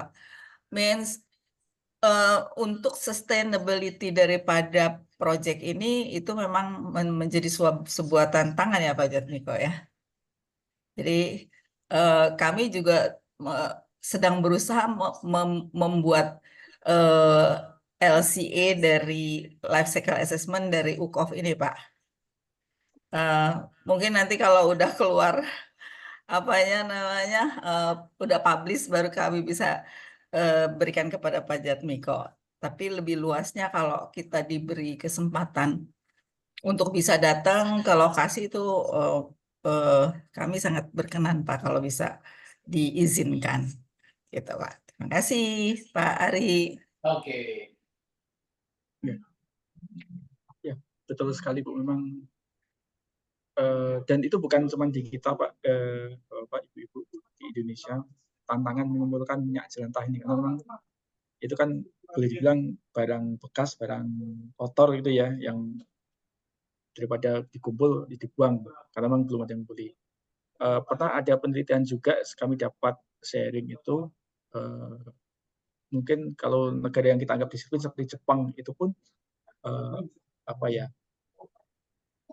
tingkat pengumpulan minyak jelantah itu kurang dari 10% dari yang potensi minyak jelantah yang seharusnya ada gitu. Yang tertinggi itu informasinya di area di Eropa Barat, di Swedia atau di mana gitu. Memang betul sekali kita itu kalau sudah ada penelitian dari PSI UGM pernah dilakukan dengan posisi minyak sawit kita sekitar 40 sampai 50 juta kiloliter atau liter, saya mohon maaf agak lupa angkanya. Itu sebenarnya jumlah minyak jelantah itu harusnya sangat-sangat besar. Namun betul sekali tantangannya adalah bagaimana mengumpulkan itu dari tempat yang satu ya Indonesia Raya gitu. Makanya saat ini yang instead of kita mencoba melakukan pengumpulan secara mandiri, kita langsung berinteraksi dengan perusahaan-perusahaan yang memang sudah fokus melakukan bisnis ini gitu. Ada AMG yang real mereka sudah melakukan ekspor seperti itu. Salah satunya adalah PT GML, ada juga beberapa perusahaan lain yang besar, dan kita sudah coba hubungi mereka. Nah, harapannya sih nanti di dari awal kita bekerjasama dengan perusahaan yang sudah existing, harapannya begitu, dan kami betul sekali, kami sangat aware bahwa risiko dari aspek feedstock untuk green drive ini tinggi. Ini secara keekonomian harusnya sangat bagus, tapi tantangannya ada di biaya investasi yang tinggi, biaya operasi yang tinggi, dan juga feedstock-nya. Belum lagi kalau kita bicara tadi Pak ya, bicara market, apakah kalau kita masih ada per target yang 15.000 atau 14.000, kemudian ada biosolar yang sekian ribu, sementara ini harganya jauh lebih tinggi, kemungkinan nggak ada yang beli gitu. Meskipun kita jual gitu. Itu juga tantangan di sisi market gitu. Nah, untuk yang khusus feedstock ini, strategi kami adalah kita engage yang sudah ada, kemudian harapannya begitu nanti proses ini proyek ini sudah berjalan, demand terbentuk dari industri kami, maka ekosistemnya akan bergerak secara simultan gitu. Harapannya ya penduduk kita berlipat-lipat dari Singapura, masa kita malah justru mengekspor minyak jelantah, Singapura yang bisa mengklaim itu carbon reduction-nya, padahal yang punya barang kita. Makanya ini salah satu aspek strategis dari proyek ini sih, Pak.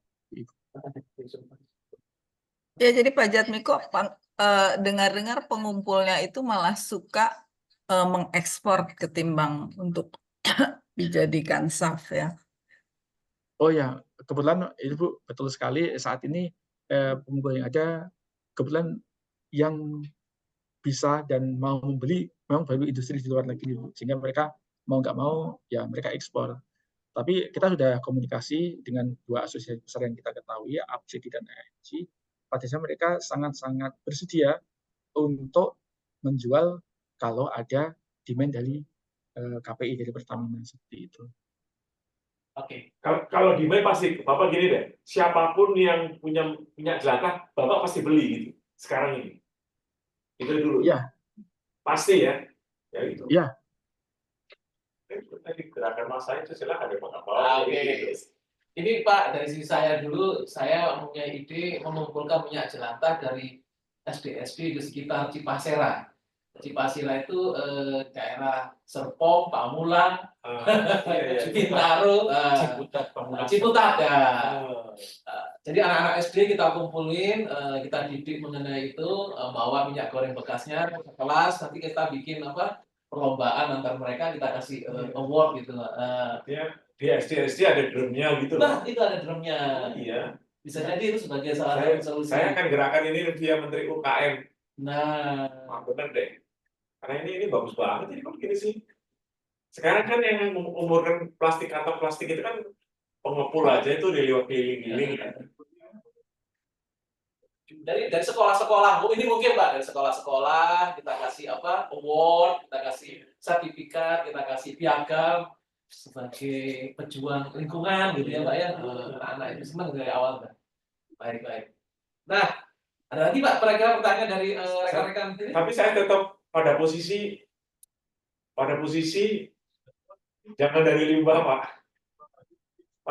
Dari namanya kebun sawit sebenarnya. Oke. Ya Pak ya.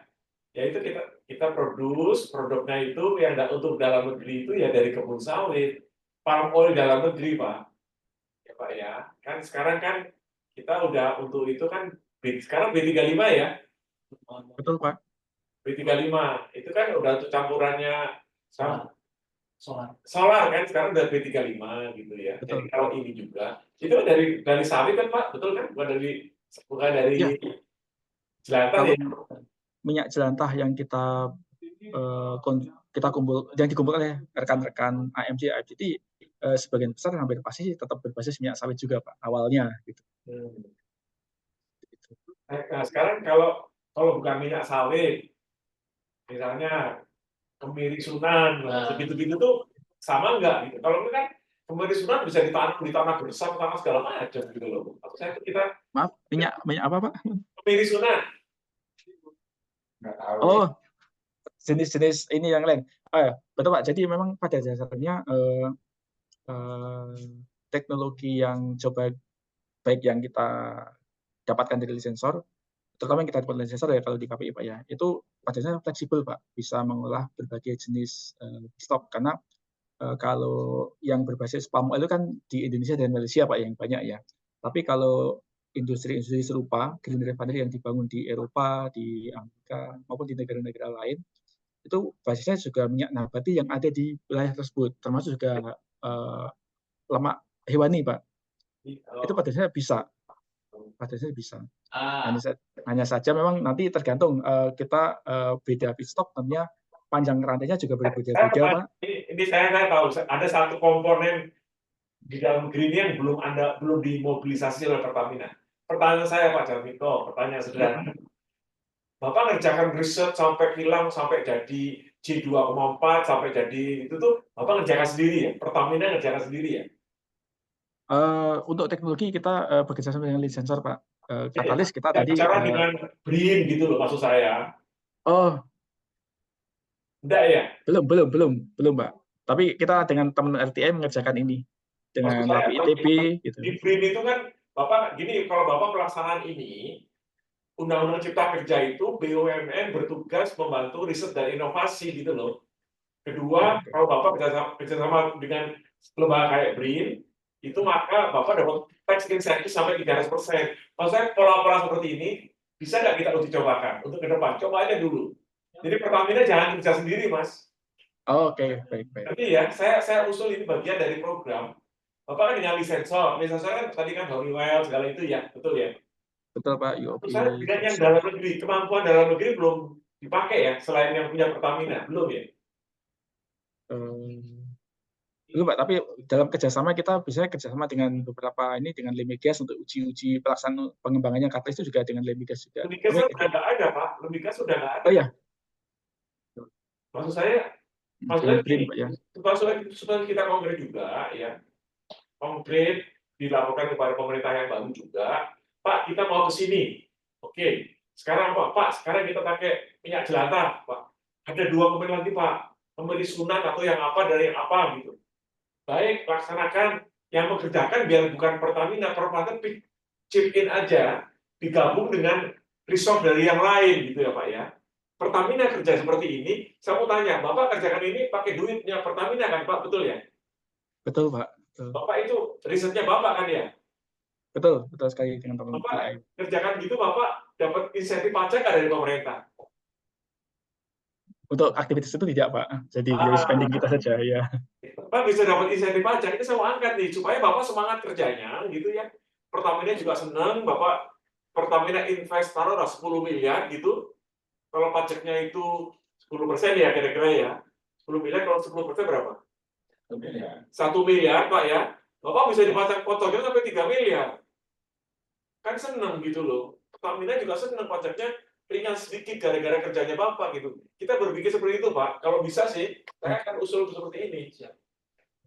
Ya Mas ya, saya jadi yang kedua tadi bermitra dengan lembaga lain yang sudah siap juga, tapi dikasih order. Ada kerjaan yang ini ya, gitu.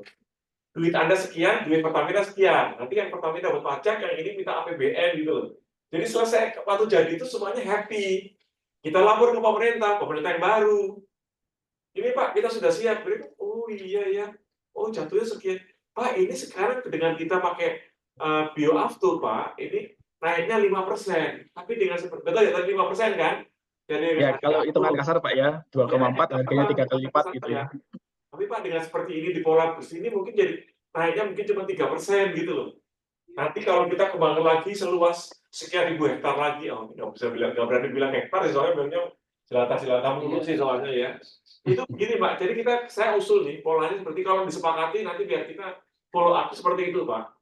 Ya, Bapak kerja sendiri hebat sekali, hasilnya hebat sekali. Tapi kalau saya kasihan sama Bapak, kasihan sama Pertamina. Ini kan duitnya Pertamina taruh di situ. Ya, sukarela.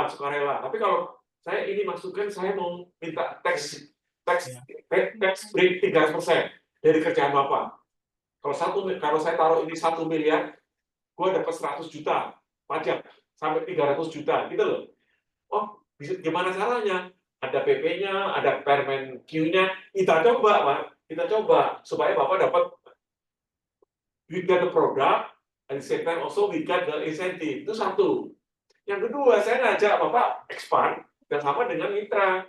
Saya dengan BRIN lah gitu. BRIN punya, nanti BRIN allocate budget, dari mana uangnya disebut BRIN? Dari LPDP Research. Ada dana abadi 5 triliun. Seperti mana pitch in, kita pitch sama-sama pinter, katalisnya buatan kita, produknya buatan kita, diserap sampai dihitung. Dihitungin itu berapa butuhnya jelantah. Sampai kita fight, nggak ada urusan tuh masalah apa, pokoknya efek kernelnya semuanya dari kita. Oh, untuk pengusaha pakai sendiri kok gitu. Ya ini Mas Jatmiko ya, Mas Wawan ya, ini that is my wild ideas ya untuk kita ke depannya. What do you think? Saya mau lempar seperti ini, teman-teman sekalian. Tolong dikomentari lah nih. Ya. Pak Aswin tolong dikomentari lah. Kalau enggak gini. Miss potong nih, nggak bisa pukulannya nggak keras pukulannya gitu. Terima kasih Pak. Insentif pajak itu menarik. Iya. Jadi cuman memang prosesnya kan lumayan. Ya kita beresin. Ya, Kita beresin. Jadi ketika nyoba ini itu kan tadi Pak Indro kan nyampaikan sambil riset itu, sambil melaksanakan riset teknikal, maka review administrasi untuk tax insentif juga digunakan juga. Iya. Ini administratif, full kerjaan administratif Pak, dan nggak ada musyawarah teknis sama sekali. Benar-benar administrasi, tetapi prosesnya masih di keuangan nggak cukup bilang kasih surat, yang gue udah ini, pasti ada prosedur yang harus diikuti, ada review audit kegiatan audit keuangannya dan sebagainya. Jadi ini mungkin bagian dari kegiatan, sehingga paralel dengan itu kita bisa menunjukkan tidak hanya Pertamina yang untung sebetulnya untuk sekian miliar ya dari pajak, tapi juga ini menunjukkan bahwa peraturan perundangan itu bisa jalan. Jadi betul ya Pak. Jadi jangan itu tes setuju kayak mau dapatnya kayak mau dapat hadiah Nobel gitu kan? Ya kan? Ya. Dimudahkan saja lah, sudah bicaranya kok. Kan cuma pindah uang sana dari uang kanan uang kiri. Itu maksudnya Ya, betul, dan itu juga merupakan hal baru buat unit keuangan unit yang lain keuangan di Pertamina. Saya mau usul Bu Nadira, mau Nadira uji cobanya mengkaji penerapan tax insentif untuk kegiatan ini. Itu polisinya nanti diusulkan ke cuma Permen Q itu kan rendah banget, bukan Perpres, bukan PP. Jadi nanti dengan demikian bikin kajian.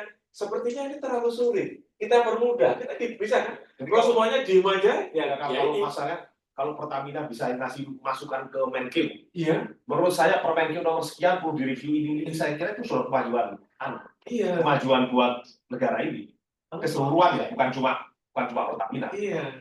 Jadi masukan ke Menkyu supaya itu diubah. Saya malah kalau perlu mungkin itu kasus UKM atau apa, nggak ngerti saja. Pak Wawan, coba kalau Pak Wawan mau komentar tuh. Pak Wawan silakan komentar Pak Wawan. Tadi ini wild idenya ide gila gitu loh. Tapi ini yang ke depan. Silakan Pak Wawan. Ya, baik, terima kasih Pak. Mengenai tadi ya Pak ya, mengenai pengembangan merah putih saya setuju sekali Pak. Terkait dengan insentif pajak ya Pak, sebagai informasi di fungsi TI kami sudah mengelola itu Pak. Ada di bagian TI itu namanya bagian TISPOM.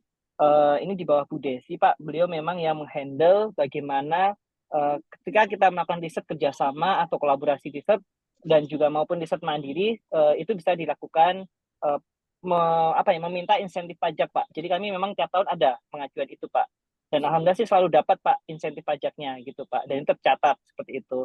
Nah, bagi contoh kita ada beberapa kolaborasi baik dengan subholding seperti Upstream, kemudian juga dengan beberapa perguruan tinggi. Nah, itu semuanya dapat insentif Pak dari riset-riset kami, dapat insentif pajak Pak. Jadi dipotong pajaknya seperti itu Pak. Sudah ya. Itu namanya sudah Pak. Di TI apa di TI Pak? Siapa itu? Di TI di bagian TISPOM Pak dengan Bu Desi. Itu apa tingkatan apa TI itu? Teknologi Innovation Pak. Teknologi Innovation. Sama kayak ini. Kalau ini itu satu masalah pajak. Kalau undang-undang Cipta Kerja yang memberi tugas wewenang kepada BUMN untuk melaksanakan mendukung ya riset dan inovasi. Tahu ya Mas ya? Tahu? Iya Pak. Udah dicoba belum? Ya, biasanya kami ada namanya ESA alignment dan juga ini Pak, di waktu ESA alignment ini kita mengundang para stakeholder ya Pak, baik itu perguruan tinggi maupun juga lembaga-lembaga riset. Biasanya itu di bulan November itu melakukan untuk kolaborasi Pak. Kita akan menawarkan apa yang mereka punya dan apa yang kita punya untuk disinergikan dalam rangka untuk mendukung ketahanan energi di Indonesia Pak. Seperti itu. Biasanya setiap tahun sekali kita akan adakan Pak, seperti itu. Nah, itu nanti di situ ada kesepakatan untuk melakukan kolaborasi riset Pak, seperti itu, dan juga tahap implementasinya, seperti itu. Kalau nanti ke November ini Bapak kabari kami ya, kami mau beli saksian dari BRIN. BRIN-nya udah baru, iya, Pak. kita baru tenang aja. Iya, tapi nanti benar saya serius, dia punya lab, dia punya expert, Bapak punya program, dia punya duit, kita punya duit juga dari LPDP Research 5 triliun abadi ya. Silakan, jadi nanti match gitu loh. Jadi beneran. Jadi kalau kita bicara, kan saya tahu lah. Kami kan saya tahu kayak BUMN itu kan ya nggak boleh. Bapak kan punya wewenang segini aja ya. Nggak boleh melencong kanan melencong kiri. Kasihkan ke yang lain gitu loh. Kasihkan ke. Jadi Bapak kerja sesuai koridor. Orang lain membantu Bapak sehingga tujuannya tercapai gitu Pak. It's very good ya. November ya. Kita kembali ke November ya Pak Jatmiko ya Pak Wawan ya. We go for it. Udah deh, saya sebenarnya nanti ini terakhir sama tanya. Bapak punya ide cita-cita nggak? Saya Pak pengennya itu ada sih saya lupa nggak baca ya. Pak itu nanti itu bioaftur itu digunakan Indonesia tahun sekian juta kiloliter, tahun sekian juta. Udah punya bayangan gitu nggak? Ada ya. Kalau ada kita proyek dari situ gitu loh. Kemudian HVO sekian liter 100% itu udah ada bayangan ada ya? Ada di kebijakan energi nasional itu apa ada Pertamina ada nggak ya Pak Wawan? Ada Pak, jadi memang ada beberapa ya, ada yang sudah terupdate dan setahu saya itu sudah direvisi ya Pak. Harusnya kan 2025 itu sudah 3% ya Pak ya. Kemudian 2027 berapa, 2028, 2030 berapa. Tapi karena ketersediaan tadi feedstock yang harusnya sustain itu yang belum kita dapat, tadi yang disampaikan Pak Jatmo, pengumpulannya susah gitu ya Pak ya. Kita dapatnya dari beberapa lembaga-lembaga yang memang perusahaan yang sudah mengumpulkan itu Pak, dan memang harganya ini yang masih belum bisa ekonomis gitu. Nah, kalau nggak salah ada perubahan roadmap Pak untuk implementasi dari SAF ini Pak, seperti itu. Jadi ada didelaykan, dimundurkan gitu, sekian tahun gitu. Tapi memang dalam rangka 3 tahun ke depan, kemudian sudah harus penyediaan 1%, kemudian ada 3%, dan terakhir ada 5% gitu Pak untuk co-processing seperti itu. Nah, satuan kiloliter berapa Mas Wawan, Pak Jatmiko? Satuan kiloliter. Satuan kiloliter saja, jangan persentase. Ya. Harus dilihat dulu angkanya Pak sebentar. Nah, dalam rangka itu kami juga mengembangkan ya Pak ya, baik teknologi, baik di internal maupun kita berkolaborasi, kami mengembangkan teknologi itu Pak. Makanya tadi yang disampaikan Pak Jatmiko ya Pak, belum ada lisensor yang bisa membuat dalam satu package gitu, dalam satu reaktor gitu, tanpa perlu revamping. Nah, ini yang dikembangkan. Nanti nextnya kan juga sampai target kita memiliki, kan kita ada demo plan ya Pak ya. Demo plan ini yang rencananya, ini kan ada berbagai stakeholder ya Pak, baik itu Pertamina, ada PT KPI, ada dari ITB, Pupuk Kujang, termasuk dari BRIN ya Pak. Setahu saya ada BRIN juga di situ. Nah, di perjanjian kerjasama di sini kan juga ada kesepakatan bahwa nanti implementasi demo plan itu menjadi tolak ukur bagaimana kita membuat lisensi teknologi sendiri Pak. Jadi kita membuat teknologi sendiri, dari data-data tersebut kita akan membangun 2045 itu kilang merah putih rencananya Pak. Jadi benar-benar kilang yang dihasilkan dari teknologi kita sendiri gitu Pak, seperti itu. Tapi dasarnya adalah dari pengembangan demo plan tadi Pak, seperti itu. Seperti itu Pak. Jadi memang goalnya demo plan sampai kita mampu membangun kilang sendiri gitu Pak. Oke, baik. Ada? Masa nggak ada Pak? Oke. Nah, ada lagi? Biasanya idenya gila. Ada lagi Bapak di sini? Dari rekan-rekan dari online, kita masih ada sekitar 20 menit lagi. Rekan-rekan di Zoom. Halo. Ada pertanyaan? Mbak Ratu? Mbak Leni? Nah, kalau nggak saya nanya nih. Nah, tadi kan masalahnya ini adalah feedstock ya. Feedstocknya itu kalau kita pakai palm oil yang biasa nggak masuk IKO. Nah, Sekarang gimana kalau pakai yang non edible oil gitu ya, dan ternyata sudah bisa diakomodir dalam katalisnya begitu. Nah, tinggal menurut saya masih bisa terima nggak ini rekan-rekan dari Pertamina, apa yang diperlukan untuk bisa meyakinkan IKAO kalau pakai non edible oil tadi itu masih masuk ke sana begitu. Atau kalau enggak, katakan gini, Bu Nadira yang akan melakukan life cycle assessment supaya masuk dalam IKAO lah, itu kan bagus ya? Gimana menurut Bapak? Ya Pak, hal tersebut sangat memungkinkan Pak. Jadi memang kayak POMI apa Pak? Saya lupa Minyak namanya parit ya, Pak. minyak kelapa sawit yang parit ya. Iya, minyak yang dikembangkan sudah umum dikembangkan di India Pak. Saya buka hal yang lama itu. Ada beberapa kita juga sudah nyamplung ya Pak ya.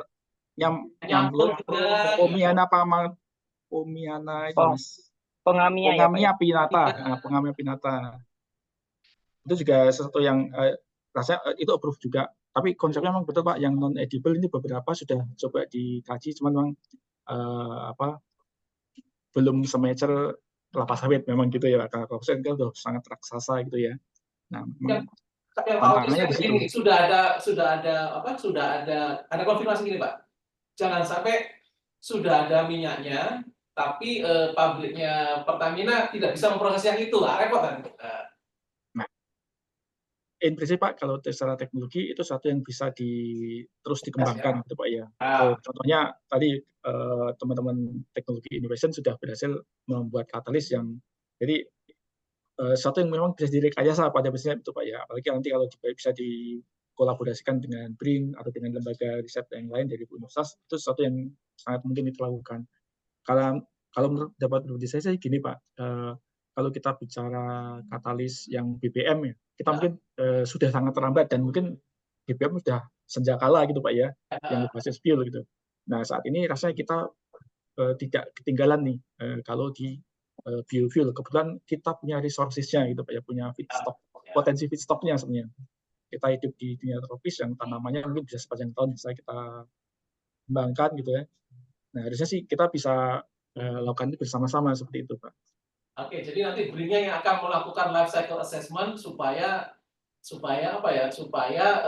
minyak SAF maupun HVO tadi itu juga didapat sertifikat green-nya tadi itu, ya nggak? Betul Bu. Oke, siap. Tapi bisa ya. Oke, rekan-rekan yang lain dari Zoom ada lagi nggak dari sini? Ada lagi? Izin menambahkan Pak Ari terkait pengembangan tadi yang disampaikan oleh Pak Jatmiko ya Pak ya. Memang benar Pak, kami memang beberapa kali sudah mencoba Pak, baik mengolah minyak nyamplung ya Pak ya. Ada beberapa perusahaan penyedia non-edible oil yang mengirimkan ke kami untuk diuji coba Pak. Saya nggak menyebut nama perusahaannya Pak ya. Beberapa perusahaan non-edible ini sudah datang ke kami, termasuk satu dari luar negeri ya Pak ya, dari Jepang juga ada yang karena dia memiliki banyak lahan biomass gitu untuk mencoba minyak yang mereka hasilkan digunakan di proses kita untuk mendapatkan SAF gitu Pak. Nah, kami sudah mencoba dalam skala pilot plan itu memang bisa Pak seperti itu. Jadi memang kita tinggal akomodir jenis rekayasa katalisnya, konfigurasinya kita bisa dapatkan SAF yang kita harapkan maupun HVO seperti itu Pak. Nah, challenging-nya adalah memang lahan Pak seperti itu. Jadi mereka memang kalau yang tadi yang satu dia pengembang besar dari luar negeri, yang satunya masih dari Indonesia. Yang di Indonesia ini lahannya masih terbatas gitu Pak. Jadi memang suplainya tidak terlalu besar. Kalau kita hitung tadi yang disampaikan Pak Jatmiko, untuk kebutuhan used cooking oil aja sekitar 6 sampai 15.000 ton ya setelah setahun. Tadi itu memang agak berat untuk mendapatkan itu Pak, karena memang kita tahu bahwa produksi sawit ini kan 10 kalinya dari produksi minyak-minyak yang lain ya Pak ya. Seperti itu Pak. Nah, ini Pak Prof apa? Bapak perlu lahan. Bapak perlu lahan ya, betul ya? Nah, kalau lahan ini nanti bukan di saya sih Pak sebenarnya Pak. Kalau perlu lahan, bicara sama saya Pak. Karena saya punya 30 juta hektar lahan. Ya Pak ya, dan ada undang-undang cipta kerja membuat multi usaha kehutanan itu bisa, karena di sini nanamnya Misalnya ya, situnya nyambung, terserah Anda. Kita lahannya ada, ya, bilangin. Ini nggak ada alasan, nggak ada lahan. Gini, Ya, oke. saya usul sama Pak Idrus ini dengan yang lain itu ya. Jadi saya usul nanti kabinet yang berikutnya ini Menteri Negara Riset dan Teknologi itu meeting pertama dengan Menteri BUMN. List problems-nya, targetnya apa? Kita kasih solusi. Ya, begitu. Sama Menteri Keuangan. Ini ada benar BUMN. Kasih list problems-nya ini, profesor ada di dalam. Kalau menurut saya tanpa itu agak berat. Makanya menurut saya Presiden harus tahu dan sebagainya. Oke. Jadi perspektifnya itu bukan hanya bisnis saja. Ada undang cipta kerja, undang-undang BUMN, misalnya di sini. R&D research-nya sebagai problem solver di situ. Seperti begini kita tadi butuh ini lahan, yang ini. Jadi PTPN itu ayo serahkan. Jadi nanti saya harapkan tidak seperti pendaftaran ya.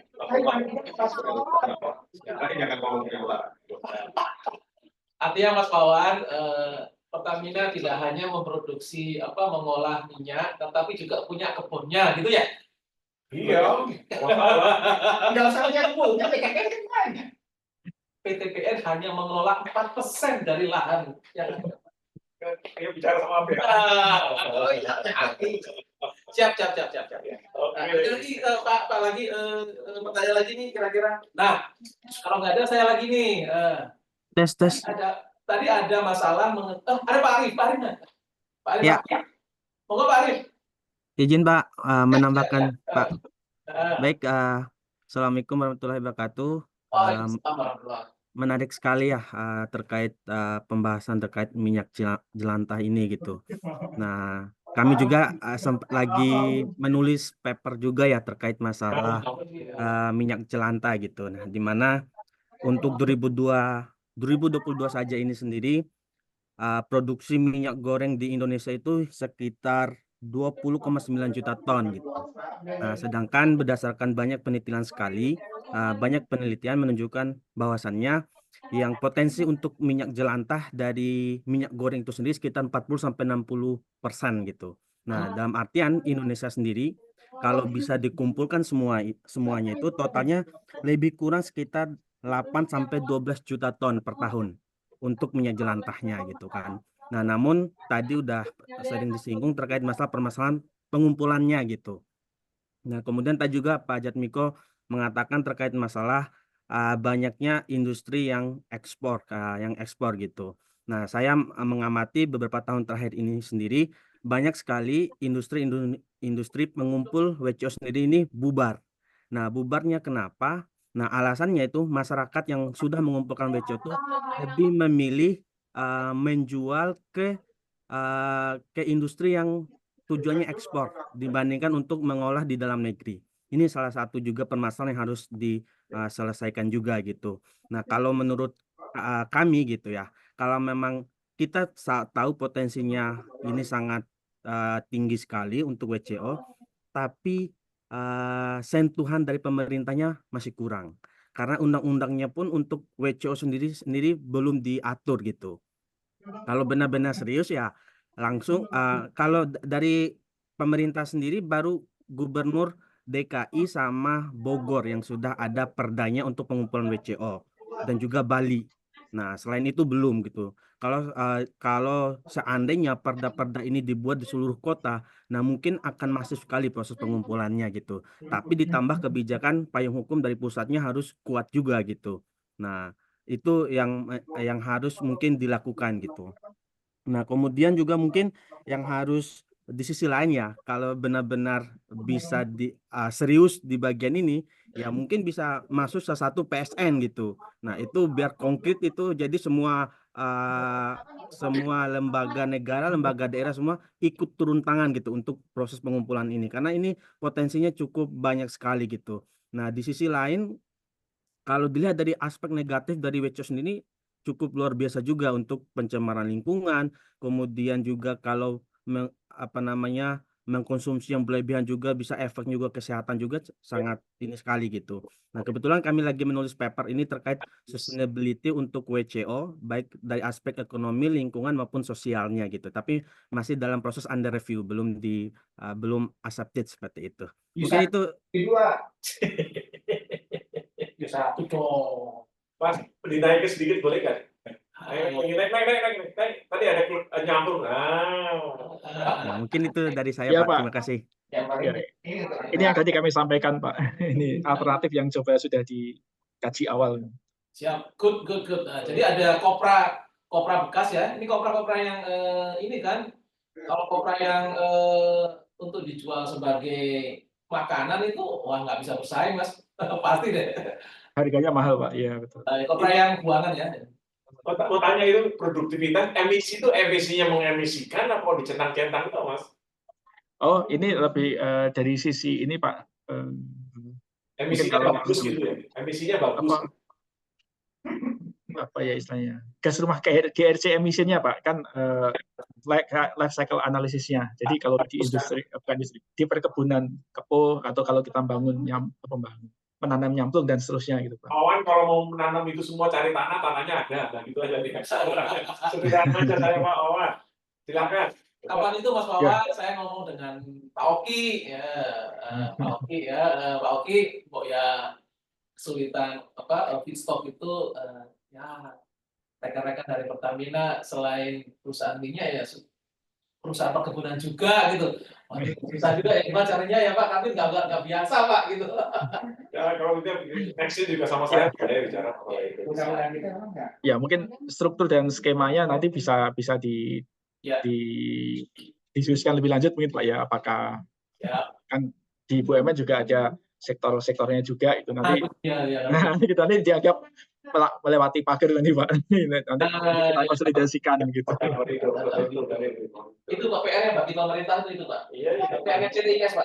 Iya. Karena pengalaman BPIS dulu belum. Siap. Nah, ada lagi nih, pertanyaan saya ada, kalau enggak ini saya ada lagi nih. Tadi Mas Arief bilang untuk bisa efektif Pemda harus membuat semacam kayak perda gitu kan, bahwa yang namanya pencemaran akibat minyak goreng bekas yang dijual itu sangat jelek gitu ya, sangat buruk gitu. Nah, harus dikumpulkan. Itu positif Pak dengan kita MK.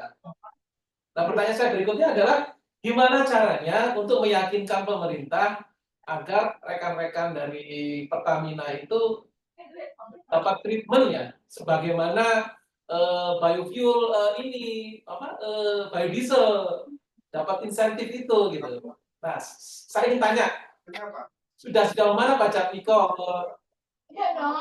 apa yang bisa udah minta nggak kepada pemerintah? Oh ya sama, saya diperlakukan seperti kayak biodiesel gitu. Gimana Pak? Ya, hal tersebut sudah pernah coba dikomunikasikan juga Pak dengan melalui EBTKI juga. Ya. Cuman memang kita belum dapat feedback lebih lanjut terkait hal tersebut.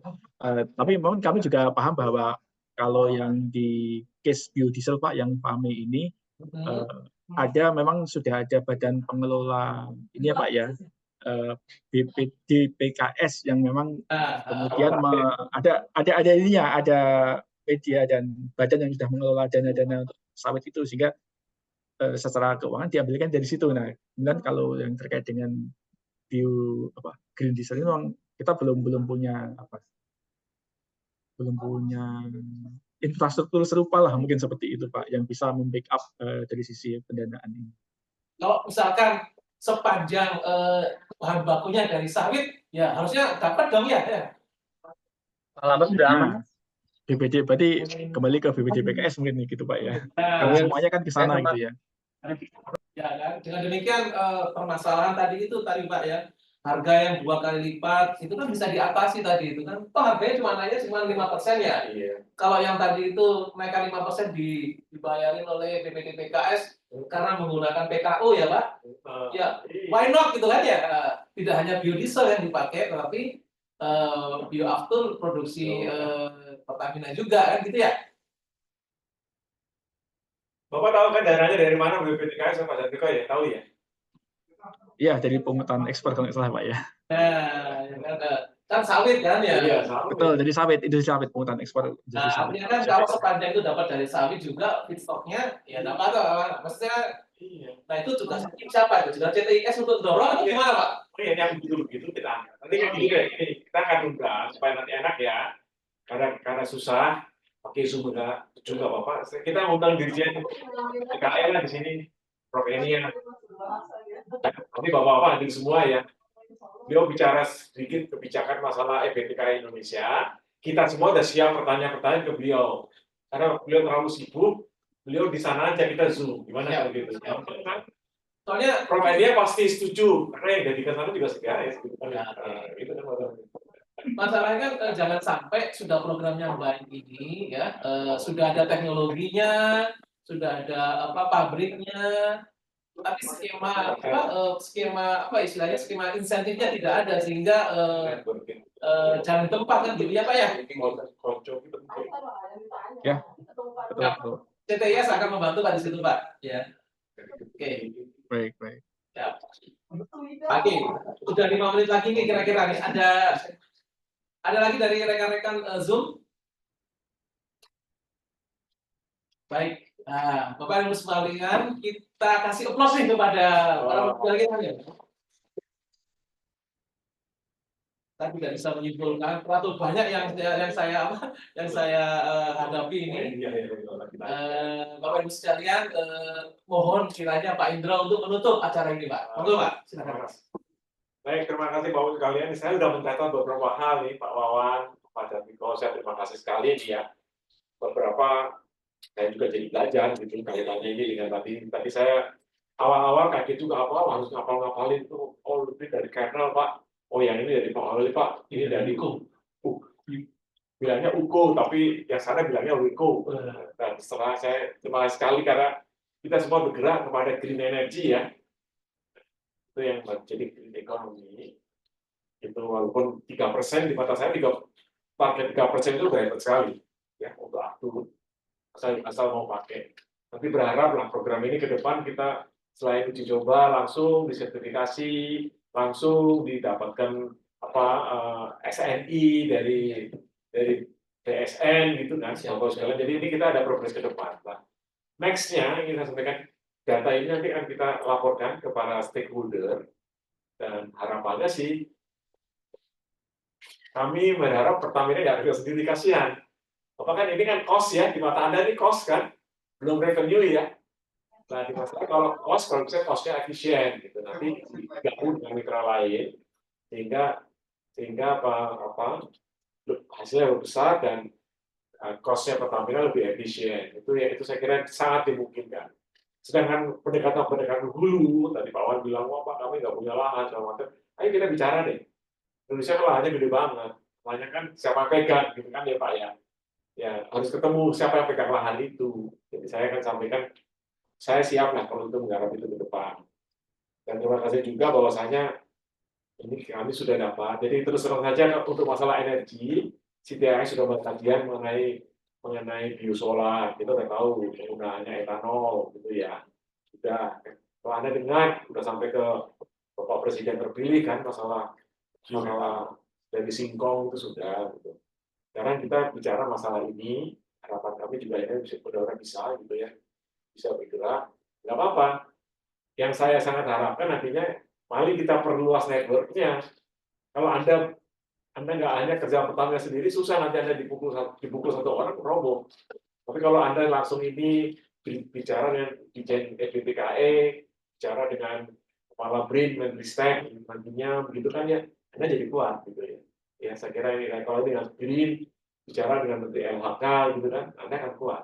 Nah itu saya mengharapkan, ini tidak lanjutnya ke depan kita garap deh.